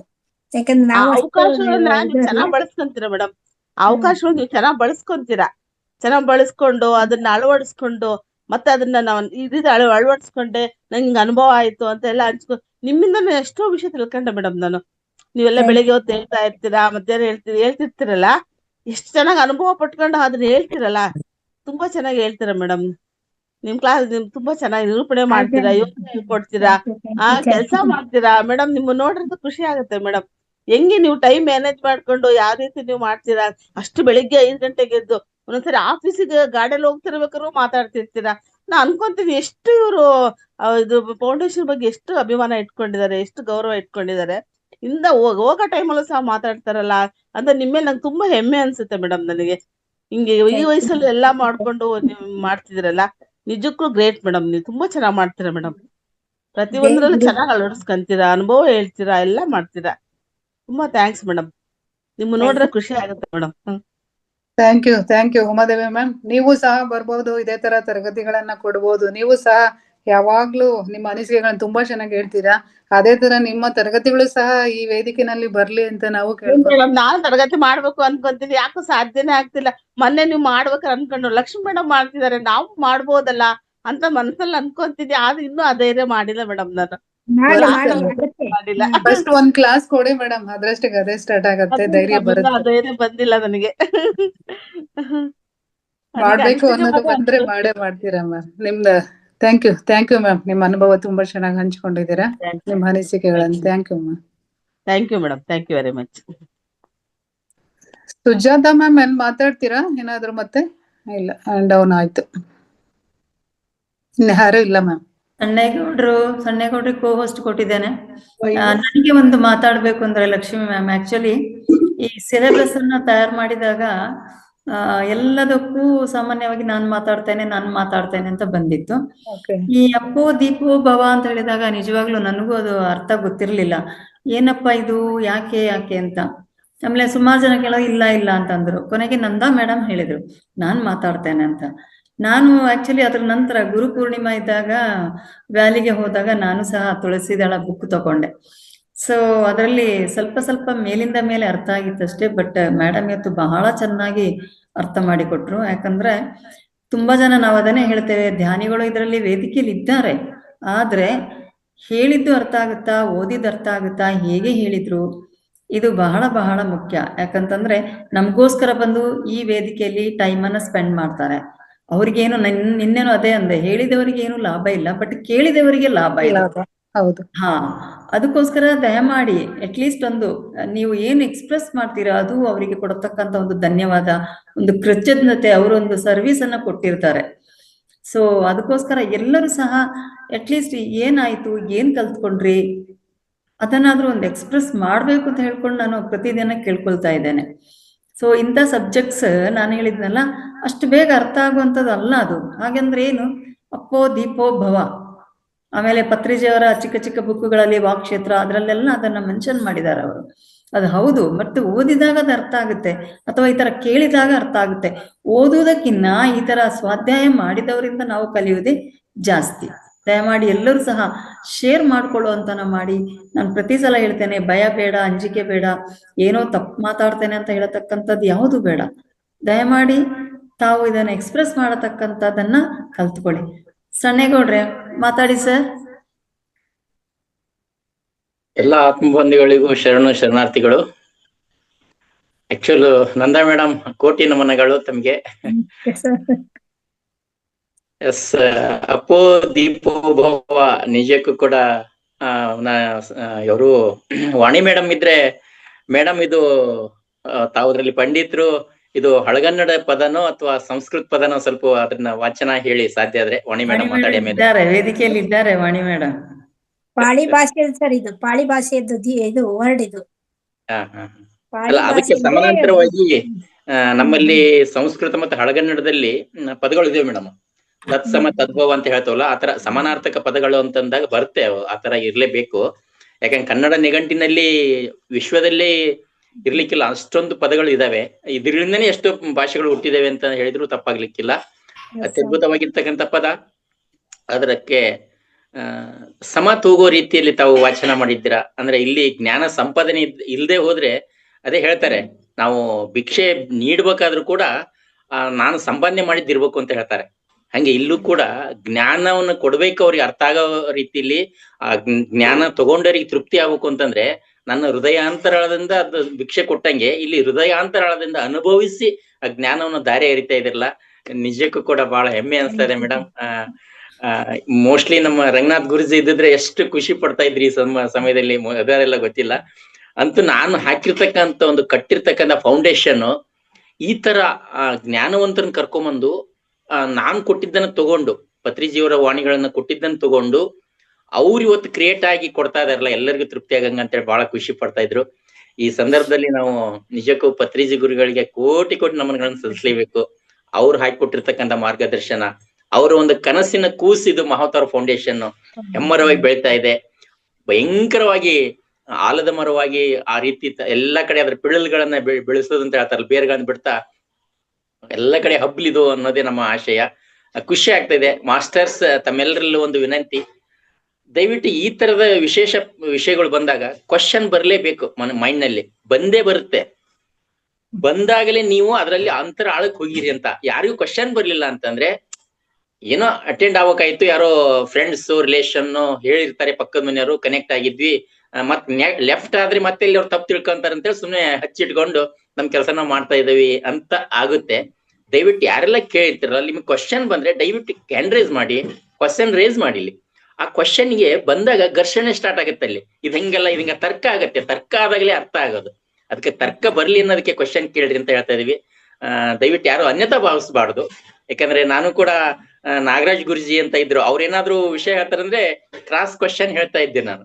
ಕ್ರಾಸ್ ಕ್ವಶನ್ ಕೊಟ್ಟಾಗ ಅವ್ರು ಇನ್ನೂ ದೀರ್ಘಕ್ಕೆ ಹೋಗ್ಬಿಡ್ರು, ಆಳಕ್ ತಗೊಂಡ್ ಹೋಗ್ತಿದ್ರು. ಅದನ್ನ ಬಹಳ ಖುಷಿ ಆಗ್ತಾ ಇತ್ತು. ಅಂದ್ರೆ ಜ್ಞಾನಾರ್ಜನೆ ಜಾಸ್ತಿ ಆಗುತ್ತೆ. ನಾವಿರೋದೇ ಜ್ಞಾನ ತಗೊಳ್ಳಿಕ್ಕೆ. ರಂಗನಾಥ್ ಗುರೂಜಿ ಅವ್ರ ಈ ಫೌಂಡೇಶನ್ ಹುಟ್ಟಿ ಹಾಕಿರೋದೇ ಎಲ್ಲರಿಗೂ ಜ್ಞಾನವನ್ನ ನೀಡ್ಬೇಕು, ಸಂಪೂರ್ಣ ಜ್ಞಾನವನ್ನು ನೀಡ್ಬೇಕು ಅಂತ ಹೇಳ್ಬಿಟ್ಟು. ಪತ್ರಿಜಿಯವರ ಉದ್ದೇಶ ಜ್ಞಾನ ಜಗತ್, ಧ್ಯಾನ ಜಗತ್, ಪಿರಮಿಡ್ ಜಗತ್. ನೋಡಿ ಎಷ್ಟು ಅತ್ಯದ್ಭುತವಾಗಿರ್ತಕ್ಕಂಥ ಪದಗಳು. ಅದಕ್ಕೆ ಎಲ್ಲರೂ ಕೂಡ ಏನ್ ತಗೊಳ್ತಿರೋ ವಿಷಯನ ಸ್ವಲ್ಪ ನೋಟ್ ಮಾಡ್ಕೊಳಕ್ ಸ್ಟಾರ್ಟ್ ಮಾಡಿ. ಅಟ್ಲೀಸ್ಟ್ ಒಂದು ಸಪ್ರೇಟ್ ನೋಟ್ ಅನ್ನ ಅದಕ್ಕಾಗಿನೇ ಇಟ್ಬಿಡ್ರಿ. ಹಂಗಂತ ಅಷ್ಟು ಕ್ಲಾಸ್ ಅಟೆಂಡ್ ಆಗ್ರಿ ಅಂತ ಹೇಳ್ತಾ ಇಲ್ಲ. ಯಾವ ಕ್ಲಾಸ್ ಅಟೆಂಡ್ ಆಗಿದ್ರಿ, ಏನ್ ವಿಷಯದ ಬಗ್ಗೆ ಮಂಡನೆ ಮಾಡಿದ್ರು, ಅದರಿಂದ ನೀವೇನ್ ತಗೊಂಡ್ರಿ ಅಂತ ಮೇನ್ ಪಾಯಿಂಟ್ ಅನ್ನು ಬರ್ಕೊಳ್ಳಿ. ಅಲ್ಲಿ ಏನಾದ್ರು ಕ್ವಶನ್ ಬಂದ್ರೆ ಅದನ್ನ ಕೇಳಿ ಪರಿಹಾರ ತಗೊಳ್ಳಿ. ಎಲ್ಲರೂ ಜ್ಞಾನವಂತರಾಗೋಣ. ನಾವಷ್ಟೇ ತಗೊಳ್ಳೋದಲ್ಲ, ಇನ್ನು ಹೆಚ್ಚು ಹೆಚ್ಚು ಹಂಚುವಂತರಾಗೋಣ. ಇಡೀ ಪ್ರಪಂಚಕ್ಕೆ ಈ ಜ್ಞಾನವನ್ನ ಪ್ರಸಾರ ಮಾಡೋಣ ಅಂತ ಹೇಳಿ ತಮ್ಮೆಲ್ಲರಲ್ಲಿ ಕೇಳ್ಕೊಳ್ತೀನಿ. ಮಾತಾಡಕ್ಕೆ ಅವಕಾಶ ಕೊಡೋದಕ್ಕಾಗಿ ತಮ್ಮೆಲ್ಲರಿಗೆ ಧನ್ಯವಾದಗಳು. Thank you so much madam. Thank you Sonnegowda sir. ನಿಮ್ ಮಾತ್ ಕೇಳಿ ಆದ್ರೂ ಯಾರಾದ್ರೂ ಹ್ಯಾಂಡ್ ರೈಸ್ ಮಾಡ್ತಾರೆ ಮೇಡಮ್ ಇದಾರೆ ನೋಡಿ. ಇದಾರೆ ಮ್ಯಾಮ್, ಆಪ್ಷನ್ ಕೊಟ್ಟಿದ್ದೀನಿ, ಅವ್ರು ತಗೊಂತ ಇಲ್ಲ. ಏನೋ ಬಿಸಿ ಇದಾರೆ ಅನ್ಸತ್ತೆ. ಕೊಟ್ಟಿದ್ದೀನಿ, ಆಗ್ಲಿಂದ 2 ಸರಿ ಕೊಟ್ಟೆ, ಅವ್ರು ತಗೊಂತ ಇಲ್ಲ ಮ್ಯಾಮ್. ವಾಣಿ ಮ್ಯಾಮ್ ಬರುತ್ತಾ ನಿಮ್ಮಿಂದ ಏನಾದ್ರೂ? ವಾಣಿ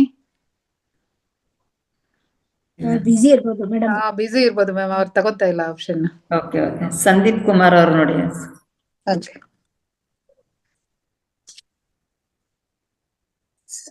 ಮಾತಾಡಿ ಸರ್. ಮೇಡಮ್ ನಮಸ್ತೆ. ನಮಸ್ತೆ. ಗೊತ್ತಾಯ್ತು ಸರ್.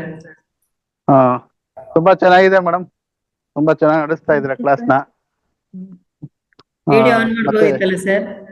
ಮೇಡಮ್ ವಿಡಿಯೋ ಆಚೆಗಡೆ ಇದ್ದೆ, ಸರಿ, ಮಾಡಿಲ್ಲ. ಓಕೆ.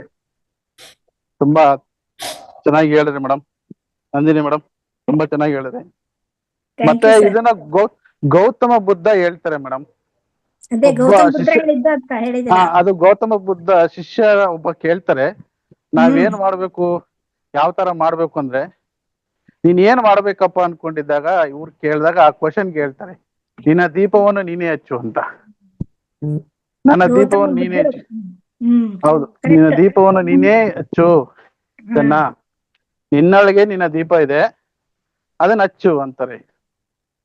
ಅಂದ್ರೆ ನಾವು ಒಂದ್ ಸಣ್ಣ ಅದಕ್ಕೆ ಒಂದ್ ಕಾಮಿಡಿ, ನಾನು ಒಂದ್ ಮೊನ್ನೆ ಯಾವ್ದೋ ಒಂದ್ ಮಾಡಿದಾಗ ಕ್ಲಾಸ್ ಹೇಳಿದೆ, ದೀಪವನ್ನ ಹಚ್ಚಿ ಅಂದ್ರೆ ಯಾವ ಮನೆಗ್ ದೀಪ ಹಚ್ಬೇಕು ಸರ್ ಅಂತ. ಯಾವ ಮನೆಗ್ ದೀಪ ಹಚ್ಬೇಕು ಅಂದ್ರು, ಅದಕ್ಕೆ ನಿನ್ನೊಳಗೆ ಹಚ್ಕೊಳಪ್ಪ ಅಂತ ಹೇಳಿದೀನಿ. ನಾವು ಆಫ್ಲೈನ್ ಕ್ಲಾಸ್ ಎಲ್ಲ ಮಾಡ್ತಿರ್ತೀವಿ ಮೇಡಮ್, ಕಾಲೇಜು ಸ್ಕೂಲ್ಸ್ ಎಲ್ಲ ಹೋಗಿ ಹೇಳ್ತಿರ್ತೀವಿ, ಪ್ರಚಾರ ಮಾಡ್ತಾ ಇದೀವಿ. ನಿಮ್ಮ ಸೇವೆನೂ ತುಂಬಾ ಅದ್ಭುತ ಸರ್. ಅದೇ ಗೌತಮ ಬುದ್ಧರು ಅವರ ಶಿಷ್ಯ ಆನಂದನಿಗೆ ಹೇಳಿದ್ದು ಫಸ್ಟ್. ಅದನ್ನೇ ಪತ್ರಿಜಿ ಅವರು ಅದೇ ವರ್ಡ್ ಅಂತಂದು ಇಲ್ಲಿ ಮತ್ತೆ ವಿವರಣೆಯನ್ನ ನಮ್ಗ ತುಳಸಿದಳದಲ್ಲಿ ವಿವರಣೆ ಕೊಟ್ಟಿದ್ದಾರೆ. ನಾನು ಮೇಡಮ್ ಹೇಳಿದ್ರು ಅಪ್ಪೋ ದೀಪೋ ಅಂದ್ ಕೂಡ ಆಯ್ತು ಮಾಡ್ತೇನೆ ಬಿಡಿ ಅಂತ ಒಪ್ಕೊಂಡ್ಬಿಟ್ಟೆ. ಆದ್ರೆ ಎಲ್ಲಿ ನೋಡ್ಬೇಕಾದ್ರೆ ತುಳಸಿದಳದಲ್ಲಿ ಸ್ವಲ್ಪ ಇತ್ತದು. ನಂತರ ಅಂದ್ರೆ ಮಾಡ್ಬೇಕು ಅನ್ಕೊಂಡಿದ್ದೆ, ನನಗೆ ಧ್ಯಾನ ಕಸ್ತೂರಿಯಲ್ಲಿ ಸಿಕ್ತದು. ಮೇಡಮ್ ನಾನು ಇನ್ನೊಂದು ಗೌತಮ ಬುದ್ಧಂದು ಅಂಗುಲಿ ಮಾಲ ಒಂದು ಬಂದಾಗ ಒಬ್ರು ನಾನ್ ವೆಜ್ ಯೂಸ್ ಮಾಡ್ತಿದ್ರು, ಅಂಗುಲಿ ಮಾಲದ ಬಗ್ಗೆ ಸ್ಟೋರಿ ಹೇಳಿದೆ ಅವ್ರಿಗೆ. ಅಂಗುಲಿ ಮಾಲ ಸ್ಟೋರಿ ಹೇಳಿದಾಗ ಅವ್ರು ನಾನ್ ವೆಜ್ ಬಿಟ್ಟಿದ್ದಾರೆ ನೋಡಿ. ಅಂಗುಲಿ ಮಾಲ ಸ್ಟೋರಿ ಹೇಳಿದೆ, ಗೌತಮ ಬುದ್ಧ ಬಂದು ಅಂಗುಲಿ ಮಾಲ ಗೌತಮ ಬುದ್ಧನೇ ತಿನ್ಬೇಕು ಅಂತ ಬಂದಾಗ ಅಂಗುಲಿ ಮಾಲ ಇದ್ ಮಾಡ್ತಾನಲ್ಲ, ಅದನ್ನ ನಾನು ಆ ಸ್ಟೋರಿ ಹೇಳಿದಾಗ ಅವ್ರು ಚೇಂಜ್ ಆದ್ರು. ಇಲ್ಲ ಸರ್ ನಾನು ಬಿಟ್ಬಿಡ್ತೀನಿ ಇದನ್ನ ಅಂತ. ನಂಗೆ ತುಂಬಾ ಅವಾಗ ಸಂತೋಷ ಆಯ್ತು. ಓಕೆ, ಇಷ್ಟ ನಾವು ತಿಳ್ಕೊಂಡಿದೀವಿ, ಒಬ್ಬರು ಬದಲಾವಣೆ ಮಾಡ್ತಾ ಇದೀವಲ್ಲ ಅಂತ. Okay madam, thank you madam, ಕೊಟ್ಟಿದ್ದೆ ಅವಕಾಶ ಕೊಟ್ಟಿದ್ದೆ. Thank you so much. Thank you Sandeep sir. Madam Sandeep sir ಹೇಳ್ದಂಗೆ ನಿನ್ನ ಮೂರ್ತಿ ನಿರ್ಮಾಣದ ಶಿಲ್ಪಿ ನೀನೇ ಅನ್ನಕ್ಕೆ ಕೆಲವೊಂದ್ ಕಡೆ ಕೆಲವ್ರು ಪೋಸ್ಟರ್ ಕೊಡ್ತಿರ್ತಾರೆ, ವಾಟ್ಸಪ್ ನೆಲ್ಲ ಬರ್ತಿರ್ತೆ. ಆ ದೇಹ ಅರ್ಧ ಇರುತ್ತೆ ಮೇಲ್ಗಡೆದು, ಮುಖ ಅದು ಕಾಣ್ತಿರುತ್ತೆ, ಅವನು ಉಳಿ ಹಿಡ್ಕೊಂಡು ಒಂದ್ ಕೈಲಿ ಸುತ್ತಿಗೆಲಿ ಹೊಡಿತಿರ್ತಾನೆ, ಇನ್ನು ಕೆಳಗಡೆ ಕಲ್ಲು ಬಂಡೆ ಹಂಗೆ ಇರುತ್ತೆ. ಅಂದ್ರೆ ಅವನ ಸುಂದರ ಮೂರ್ತಿ ತಯಾರು ಮಾಡ್ಬೇಕಾದ್ರೆ ಅವನೇ ಹೊಡೆದು ಬೇಡವಾಗಿ ಇದನ್ನ ಬಿಟ್ಟು ಹಾಕ್ಬಿಡ್ಬೇಕು, ತೆಗೆದು ಹಾಕ್ಬೇಕು ಅಂತ ಹೇಳಿ ಇಲ್ಲಿ ಇಷ್ಟು ಇದರ ಒಂದು ಸಂದೇಶವನ್ನು ಕೊಡ್ತಾ ಇದೆ ಇದು ಒಂದು ಅಪೋ ದೀಪೋಭವದ ಒಂದು ವಿಷಯ. ಸುಧಾ ಹೆಗಡೆ ಅವರಿಗೆ ಕೊಡಿ ಮೇಡಮ್. ಲಕ್ಷ್ಮಿ ಮ್ಯಾಮ್ ಏನಿಲ್ಲ, ಒಂದು ಕ್ವಶನ್ ಇತ್ತು. ಅಂದ್ರೆ ಪ್ರಾರ್ಥನೆ ಬೇಡ ಅಂತ ಹೇಳಿದ್ರಲ್ಲ, ಪ್ರಾರ್ಥನೆ ಅನ್ನೋದು ಒಂಥರ ಅನುಸಂಧಾನ ಅಂತ ಹೇಳ್ತಾರಲ್ಲ ಮೇಡಮ್. ಅಂದ್ರೆ ಹೀಗೆ ವಿಚಾರ ಬಂತು ನನಗೆ. ಅಂದ್ರೆ ಮುಂದಿನ ಹಂತಕ್ಕೆ ಹೋಗ್ತಾ ಹೋಗ್ತಾ ಇದೆಲ್ಲ ಸ್ವಲ್ಪ ಅಂದ್ರೆ ಈ ಕೊಂಬೆ ರೆಂಬೆಗಳು, ಮೂರ್ತಿ ಪೂಜೆ ಏನ್ ನಾವು ಉಪಾಸನಾ ಕಾಂಡದಲ್ಲಿ ಮಾಡ್ತೇವೆ ಅದೆಲ್ಲ ಒಂಥರ ಕೊಂಬೆ ರೆಂಬೆಗಳು ಇದ್ದಾಗೆ ಅಲ್ವಾ. ಮತ್ತೆ ಹೌದು. ಮುಂದೆ ಹೋಗ್ತಾ ಹೋಗ್ತಾ ಶೂನ್ಯಕ್ಕೆ ಹೋಗ್ತೀವಿ ಅಂತ ಅಲ್ಲ ಅದ್ರ ಅರ್ಥ. ಅಂದ್ರೆ ಅದೇ ನನಗೆ ಈಗ ಮನಸ್ಸಿಗೆ ವಿಚಾರ ಬಂತು ಮ್ಯಾಮ್, ಹೇಗದು ಅಂತ. ಅದೇ ಮೇಡಮ್, ನಾವು ಈಗ ನಾವು ಇದು ಆಧ್ಯಾತ್ಮಕ್ಕೆ ಬರುವ ಪೂರ್ವದಲ್ಲಿ ನಾವು ಅದೇ ಏನಾದ್ರೂ ಸಮಸ್ಯೆ ಬಂದ್ರೆ ಆ ದೇವಸ್ಥಾನಕ್ಕೆ ಹೋಗಿ ಹರಕೆ ಹೊರೋದು, ಈ ದೇವಸ್ಥಾನಕ್ಕೆ ಹೋಗಿ ಹರಕೆ ಹೊರೋದು, ಅದನ್ನ ಮಾಡ್ತಾ ಇದ್ವಿ. ಆದ್ರೆ ಅಲ್ಲಿ ಹೋದ್ರೆ ನಮ್ಮ ಸಮಸ್ಯೆಗೆ ಪರಿಹಾರ ಸಿಗಲ್ಲ. ಆದ್ರೆ ನಾನು ಧ್ಯಾನದಲ್ಲಿ ಕಂಡುಕೊಂಡಾಗ ಮಾತ್ರ, ಅಂದ್ರೆ ಅದನ್ನ ಸಮಸ್ಯೆಗೆ ನಾನೇ ಕಂಡ್ಕೊಳ್ಬೇಕು. ನಾನ್ ಸುಮ್ನೆ ಈಗ ಒಂದು ಪ್ರಾರ್ಥನೆ ಮಾಡ್ತಾ ಈ ಒಂದು ಎಕ್ಸಾಮ್ ಬರ್ದಿರ್ತೇನೆ ಮೇಡಮ್. ನಾನು ಪ್ರಾರ್ಥನೆ ಮಾಡ್ತಾ ನನ್ನ ಎಕ್ಸಾಮ್ ನಲ್ಲಿ ಪಾಸ್ ಮಾಡೋದ್ರಿಂದ ಆಗುದಿಲ್ಲ. ನಾನು ಓದ್ಬೇಕಲ್ಲ, ಸಾಧನೆ ಮಾಡ್ಬೇಕು, ಶ್ರಮ ಪಡ್ಬೇಕು, ಓದ್ಬೇಕು, ಅಂದ್ರೆ ಎಕ್ಸಾಮ್ ಬರ್ದಾಗ ಪಾಸ್ ಆಗತ್ತೆ. ಇಲ್ಲ ನಾನು ದೇವರಿಗೆ ಹರಕೆ ಕೊಟ್ಟು ಬಿಟ್ಟಿದೀನಿ, ನನ್ನ ಪಾಸ್ ಮಾಡಿದ್ರೆ ಆಗುದಿಲ್ಲ ಅದು. ಇನ್ನೊಂದು ಸರಿ ಇದೆ ಏನಂದ್ರೆ ನೀವು ಹೇಳಿದ್ದು. ಅಂದ್ರೆ ನಾವು ಒಂಥರ ಏನಂದ್ರೆ ಇನ್ನೂ ಒಂಥರ ಅಂದ್ರೆ ಸಮಾಜನೇ ಆಗಿದೆ, ಅಂಧಕಾರದಲ್ಲಿ ಇದ್ದಾಗೆ ಇದ್ದೇವೆ. ಇದೇನಂದ್ರೆ ಪ್ಯೂರ್ ಎಲ್ಲ ಫಿಲ್ಟರ್ ಮಾಡಿ ಕೊಟ್ಟಾಗೆ ಇದೆ ಇದೀಗ. ಅದೇ ಮೇಡಮ್, ಮೂರ್ತಿ ಪೂಜೆ ಅದನ್ನು ಉಪಯೋಗ ಮಾಡಿದ್ರೆ ಹೇಳಿ ಮೇಡಮ್. ಒಂದು ಆತ್ಮದ ಉನ್ನತಿ ಬೇಗ ಮಾಡ್ಕೊಳ್ಬಹುದಂತ ಅನ್ಸ್ತದೆ. ಪ್ರತಿಯೊಂದು ಇದ್ರಲ್ಲಿರುವ ಕೆಲವೊಂದು ಇದಿದೆ ಅಲ್ಲ, ಗೂಢಾರ್ಥಗಳು ತುಂಬಾ ಚೆನ್ನಾಗಿದೆ ಮ್ಯಾಮ್. ಅರ್ಥ ಅದೇ ನಾವು ದೇವರ ಪೂಜೆಯನ್ನು ಮಾಡ್ತಾ ಕಾಲಹರಣ ಮಾಡೋದಕ್ಕಿಂತ ಧ್ಯಾನದಲ್ಲಿ ಕುಳಿತಾಗ ಅದು ಬೇರೆನೆ ಅಂತ ಅರ್ಥ. ಖಂಡಿತ ಮ್ಯಾಮ್ ಅದು. ಅಲ್ಲ, ತುಂಬಾ ಜನರಿಗೆ ಅದೊಂದು ನಂಬಿಕೆ ಇದೆ, ನಾನ್ ದೇವ್ರಿಗೆ ಹೋಗಿ ಹರಕೆ, ನಂದಾ ಮೇಡಮ್ ಏನಂದ್ರಲ್ಲ ಹಾಗೆ ಮಾಡಿದ್ರೆ ಆಗ್ತದೆ ಅಂತ. ಆದ್ರೆ ಅಷ್ಟ್ರಲ್ಲಿ ಆಗುದಿಲ್ಲ. ನಾವು ಕೆಲಸ ಸ್ಟಾರ್ಟ್ ಮಾಡ್ಬೇಕಲ್ಲ. ಏನಾದ್ರೂನು ಹೋಗಿ ದೇವಸ್ಥಾನದಲ್ಲಿ ಕೂತ್ಕೊಂಡು ಭಜನೆ ಮಾಡಿದ್ರೆ ಕೆಲಸ ಆಗುದಿಲ್ಲ. ನೀವು ಭಜನೆ ಮಾಡ್ಕೊಳ್ಳಿ, ಪರವಾಗಿಲ್ಲ. ಆದ್ರೆ ಅದರಿಂದ ಕೆಲಸ ಆಗುದಿಲ್ಲ. ನಾವು ಅದನ್ನ ಪ್ರಯತ್ನ ಮಾಡ್ಲೇಬೇಕಾಗುತ್ತಲ್ಲ. ಅದಕ್ಕೆ ಹೇಳ್ತಾರೆ, ನಿನ್ನ ದೀಪವನ್ನ ನೀನೇ ಹಚ್ಚು, ನಿನ್ನ ಶಿಲ್ಪಿಯನ್ನ ನೀನೇ ಕಟ್ ಮಾಡಿ ಮಾಡ್ಕೊ. ಯಾಕಂತಂದ್ರೆ ಅದ್ರಲ್ಲಿ ಏನು ವೇಸ್ಟ್ ಇದೆ ಅದನ್ನೆಲ್ಲ ತೆಗಿ, ಬೇಡದಿರೋದನ್ನ ತೆಗಿ, ನೀನು ನಿನ್ನ ಕರ್ಮವನ್ನು ನೀನೇ ಮಾಡು ಅಂತ ಹೇಳತಕ್ಕಂಥದ್ದು. ಏನು ಮಾಡುದಿಲ್ಲ ಅಂತ ಕೂತ್ಕೊಂಡ್ಬಿಟ್ರೆ ಅದೊಂದು ಉದಾಹರಣೆ ಅಷ್ಟೇ. ದೇವಸ್ಥಾನಕ್ಕೆ ಹೋಗಿ ಕೂತ್ಕೊಂಡ್ರೆ ನಾವು ಸುಮ್ಮನೆ ಅಯ್ಯೋ ನನಗೆ ಕೆಲಸ ಕೊಡ್ಸಿ ಅಂದ್ರೆ ನಾವು ಎಲ್ಲಿ ಕೆಲಸ ಇದೆ, ಎಲ್ಲಿಗೆ ಅಪ್ಲೈ ಮಾಡ್ಬೇಕು ಅಲ್ಲಿಗೆ ಅಪ್ಲೈ ಮಾಡ್ಬೇಕು, ಇಂಟರ್ವ್ಯೂಗೆ ಹೋಗ್ಬೇಕು, ಇದು ಮಾಡ್ಲೇಬೇಕಲ್ಲ. Okay, thank you ma'am. Sudha ma'am, Sridevi madam ಮತ್ತೆ ಬಂದ್ರು ನೋಡಿ. ಮಾತಾಡಿ ಮ್ಯಾಮ್, ಅನ್ಮ್ಯೂಟ್ ಮಾಡ್ಕೊಳ್ಳಿ. ಹಲೋ, ಮಾತಾಡಿ ಮ್ಯಾಮ್, ಕೇಳಿಸ್ತಾ ಇದೆ, ಮಾತಾಡಿ ಮ್ಯಾಮ್. ಕೇಳಿಸ್ತಾ ಇದೆ? ಕೇಳಿಸ್ತಾ ಇದೆ ಮ್ಯಾಮ್. ನಂದಾ ಮೇಡಮ್ ಅವರು ನಮಸ್ಕಾರ. ನಂದಾ ಮೇಡಮ್, ನಮಸ್ತೆ ಮೇಡಮ್. ನಮಸ್ಕಾರ ರೀ ಮೇಡಮ್. ಬಾಳ್ ಚಂದ ಬಂತ್ರಿ ನಿಮ್ ಧ್ವನಿಯೊಳಗ, ನಮ್ ಭಾಷೆಯೊಳಗ ಕೇಳಿ ಬಾಳ ಖುಷಿ ಆಯ್ತು. ಇಲ್ಲೇ ಮೂರ್ತಿ ಪೂಜೆ ಅಂತ ಹೇಳಿದ್ರಲ್ಲ, ಅದ್ರ ಬಗ್ಗೆ ಒಂಚೂರ್ ಮಾತಾಡ್ಬೇಕನ್ನಿಸ್ತು, ಅದಕ್ಕ ಮಾತಾಡಕತ್ತೀನಿ. ಈಗ ಯೋಗಾನಂದ ಗುರೂಜಿ ಅವರು ಒಂದು ಸಲ ಅವ್ರ ಅಕ್ಕನ ಗಂಡ ಆಧ್ಯಾತ್ಮಕ್ಕ ಬರ್ತಿರಂಗಿಲ್ಲ, ಅವ್ರ ಅಕ್ಕ ಬಾಳ ಧ್ಯಾನ ಮಾಡ್ತಿರ್ತಾರ. ಅದಕ್ಕಾಕಿ ಯೋಗಾನಂದಜಿಗೆ ಕೇಳ್ಕೊತಾರ ಅವ್ರ ಅಕ್ಕ, ಹಿಂಗ ಒಂದ್ಸಲ ದಕ್ಷಿಣೇಶ್ವರಕ್ ಹೋಗಿ ಬರೋಣ, ಅಲ್ಲಿ ಹೋಗಿ ಬಂದ್ಮೇಲಾರ ನಿಮ್ಮ ಮಾವನವ್ರು ಚೇಂಜ್ ಆಗ್ತಾರೇನೋ, ಬದಲಾವಣೆ ಹೊಂದ್ತಾರೇನೋ ಅಂತ ಹೇಳಿ. ಅವಾಗ ಅವರು ಹ್ಞೂ ಅಂತ ಹೇಳಿ ಅಂದು ಅವ್ರ ಅಕ್ಕನ ಮನೆಗೆ ಹೋಗಿ ಏನ್ ಮಾಡ್ತಾರ, ಒಪ್ಪಿಸ್ತಾರ ಅವ್ರ ಮಾವನ್ನ ದಕ್ಷಿಣೇಶ್ವರಕ್ಕ ಹೋಗಿ ಬರೋಣ ಅಂತ ಹೇಳಿ. ಅಂದ್ರ ರಾಮಕೃಷ್ಣ ಪರಮಹಂಸರು ಏನ ಆರಾಧ್ಯ ದೈವ ಕಾಳಿ ಮಾತೆ ದೇವಸ್ಥಾನ ಇತ್ತು, ಅಲ್ಲಿ ಕರ್ಕೊಂಡ್ ಹೋಗ್ತಾರ. ಕರ್ಕೊಂಡ್ ಹೋಗಿ ಉಪವಾಸ ಹೋಗಿರ್ತಾರ. ಆವಾಗ ಇವರು ಬೈಕೋತಿರ್ತಾರ ಅವ್ರ ಮಾವ, ಏನು ಊಟ ಇಲ್ಲ, ಇದು ಇಲ್ಲ, ಏನಿಲ್ಲ, ಅವ್ರಿಗೆ ಸ್ವಲ್ಪ ಅನಾರೋಗ್ಯನೂ ಇರ್ತತಿ. ಅಂದ ಕೂಡ್ಲೇನ ಅವಾಗ ಯೋಗಾನಂದಜಿ ಸಮಾಧಾನದಿಂದನೇ ಹೇಳ್ತಾರೆ, ನೀ ಏನೋ ವಿಚಾರ ಮಾಡಬೇಡ, ಎಲ್ಲಾ ಸಿಗ್ತತಿ, ಸುಮ್ನಿರು ಅಂತ ಹೇಳಿ. ಅವ್ರು ಹೋಗೋ ಟೈಮ್ಗಾಗ್ಲೇ ಗುಡಿ ಬಾಗ್ಲ ಹಾಕೊಂಡು ಕೀಲಿ ಹಾಕೊಂಡು ಅವರು ಅರ್ಚಕರು ಹೋಗ್ಬಿಟ್ಟಿರ್ತಾರ. ಆಮೇಲೆ ಇವ್ರಿಗೆ ಊಟಕ್ಕೆ ಅಲ್ಲೇ ಸಮೀಪದೊಳಗ ಏನೂ ಇರ್ತಿರಂಗಿಲ್ಲ, ಏನೂ ಸಿಗ್ತಿರಂಗಿಲ್ಲ. ಅವಾಗ ಭಾಳ ಹಸನೆಯಿಂದ ಒದರಾಡಕ್ಕೆ ಚಾಲು ಮಾಡ್ತಾರ ಅವ್ರ ಮಾವ. ನಂಗೆ ಹಸಿವೆ ಆಗೈತಿ, ಏನ್ ಮಾಡ್ಬೇಕು, ನೀವು ಕರ್ಕೊಂಡ್ ಬಂದ್ರಿ ಹಂಗ ಹಿಂಗ ಅಂತ ಹೇಳಿ. ಅವಾಗ ಇವರು ಸ್ವಲ್ಪ ಹೊತ್ತು ನಿಂತು ಆಮೇಲೆ ಹಿಂಗ ಗುಡಿ ಕಡೆ ನೋಡ್ತಾರ, ದೇವಿ ಕಡೆ. ಬಾಗಿಲು ಹಾಕಿದ್ದು ಇದ್ರೊಳಗಿಂದನೇ ದೇವಿ ಹತ್ರ ನೋಡಿದ ತಕ್ಷಣ ಒಂದ್ 5 ನಿಮಿಷದೊಳಗನ ಅವ ಅರ್ಚಕ ಪುನಃ ವಾಪಸ್ ಬರ್ತಾನ. ಬಂದ್ ಕಿಲಿ ತೆಗಿತಾನ. ಗುಡಿಯೊಳಗ ಹೋಗಿ ಕುತ್ಕೊಂಡು ಒಂದ್ 5 ನಿಮಿಷ ಧ್ಯಾನ ಮಾಡ್ತಾರ ಅವ್ರು. ಧ್ಯಾನ ಮಾಡ್ತಾರ. ಅವಾಗ ಧ್ಯಾನ ಮಾಡಿದ ಕೂಡೇನ ದೇವಿ ಅವ್ರಿಗೆ ಕಂಡಂಗ ಅನಿಸ್ತೈತಿ. ಎಂಥ ಅದ್ಭುತ ಅಲ್ಲ, ಇಂಥ ದೇವಿ ಜೊತೆಗೆ ರಾಮಕೃಷ್ಣ ಪರಮಹಂಸರು ಮಾತಾಡ್ತಾ ಇದ್ರು ದಿನನಿತ್ಯ ಅಂತ ಹೇಳಿ ಅವರು ಇದು ಮಾಡ್ತಾರ, ಹೇಳ್ತಾರ, ಅನ್ಕೋತಾರ ಮನಸ್ಸಿನೊಳಗ. ಆಮೇಲೆ ಇನ್ನೊಬ್ಬ ಮನುಷ್ಯ ಬರ್ತಾನಲ್ಲೇ, ಬಂದ್ ಏನ್ ಹೇಳ್ತಾನ, ಹಿಂಗ 3 ಜನರಿಗೆ ಆಗುವಷ್ಟು ಊಟ ಐತಿ, ಮತ್ತೆ ಯಾರ ಇದ್ರ ಬರ್ರಿ ಅಂತ ಹೇಳಿ. ಅವಾಗ ಅವರು 3 ಜನ ಹೋಗಿ ಅಲ್ಲಿ ಊಟ ಮಾಡ್ತಾರ. ಅಂದ್ರ ಅವ್ರ ಪ್ರಾರ್ಥನೆ ಅನ್ನೋದು ದೇವಿಗೆ ಕೇಳಿಸ್ತು. ಅಕ್ಕಿನ ಅವ್ರಿಗೆ ಏನ್ ಮಾಡಿದ್ಲು, ಭೋಜನವನ್ನ ಕೊಟ್ಲು ಅಂತ ಹೇಳಿ ಅವರಲ್ಲಿ ವ್ಯಕ್ತಪಡಿಸ್ತಾರ. ಆಮೇಲೆ ಮೂರ್ತಿ ಪೂಜಾ ಅನ್ನೋದು ಅದು ನಮ್ಮ ಆಧ್ಯಾತ್ಮಿಕ ದಾರಿ, ತಪ್ಪಂತಲ್ಲ. ಅದು ಪೂಜಾ ಮಾಡುದು ಟೈಮ್ ವೇಸ್ಟ್ ಅಥವಾ ಆ ಟೈಮ್ನೊಳಗೆ ನಾವು ಧ್ಯಾನ ಮಾಡ್ಬೇಕು ಅಂತಲ್ಲ. ನಾವು ಮೂರ್ತಿ ಅನ್ಕೊಂಡು ಪೂಜಾ ಮಾಡಂಗಿಲ್ಲ. ಅಲ್ಲೇ ಸಾಕ್ಷಾತ್ ದೇವ್ರಂತ ತಿಳ್ಕೊಂಡೇನ ಪೂಜಾ ಮಾಡ್ತೀವಿ ಅದನ್ನ. ಇದನ್ನ ಸ್ವಾಮಿ ವಿವೇಕಾನಂದರ ಪುಸ್ತಕದೊಳಗನು ಓದಿನ್ ನಾನು. ಅದಕ್ಕ ಅದ ಯಾಕಂದ್ರ ಅವರು ಖಡಾಖಂಡಿತವಾಗಿ ಅದನ್ನ ಖಂಡಿಸ್ತಾರ. ಸ್ವಾಮಿ ವಿವೇಕಾನಂದರು ಯಾವ ರಾಜ ಅನ್ನೋದನ್ನ ನನಗೆ ನೆನಪಿಲ್ಲ.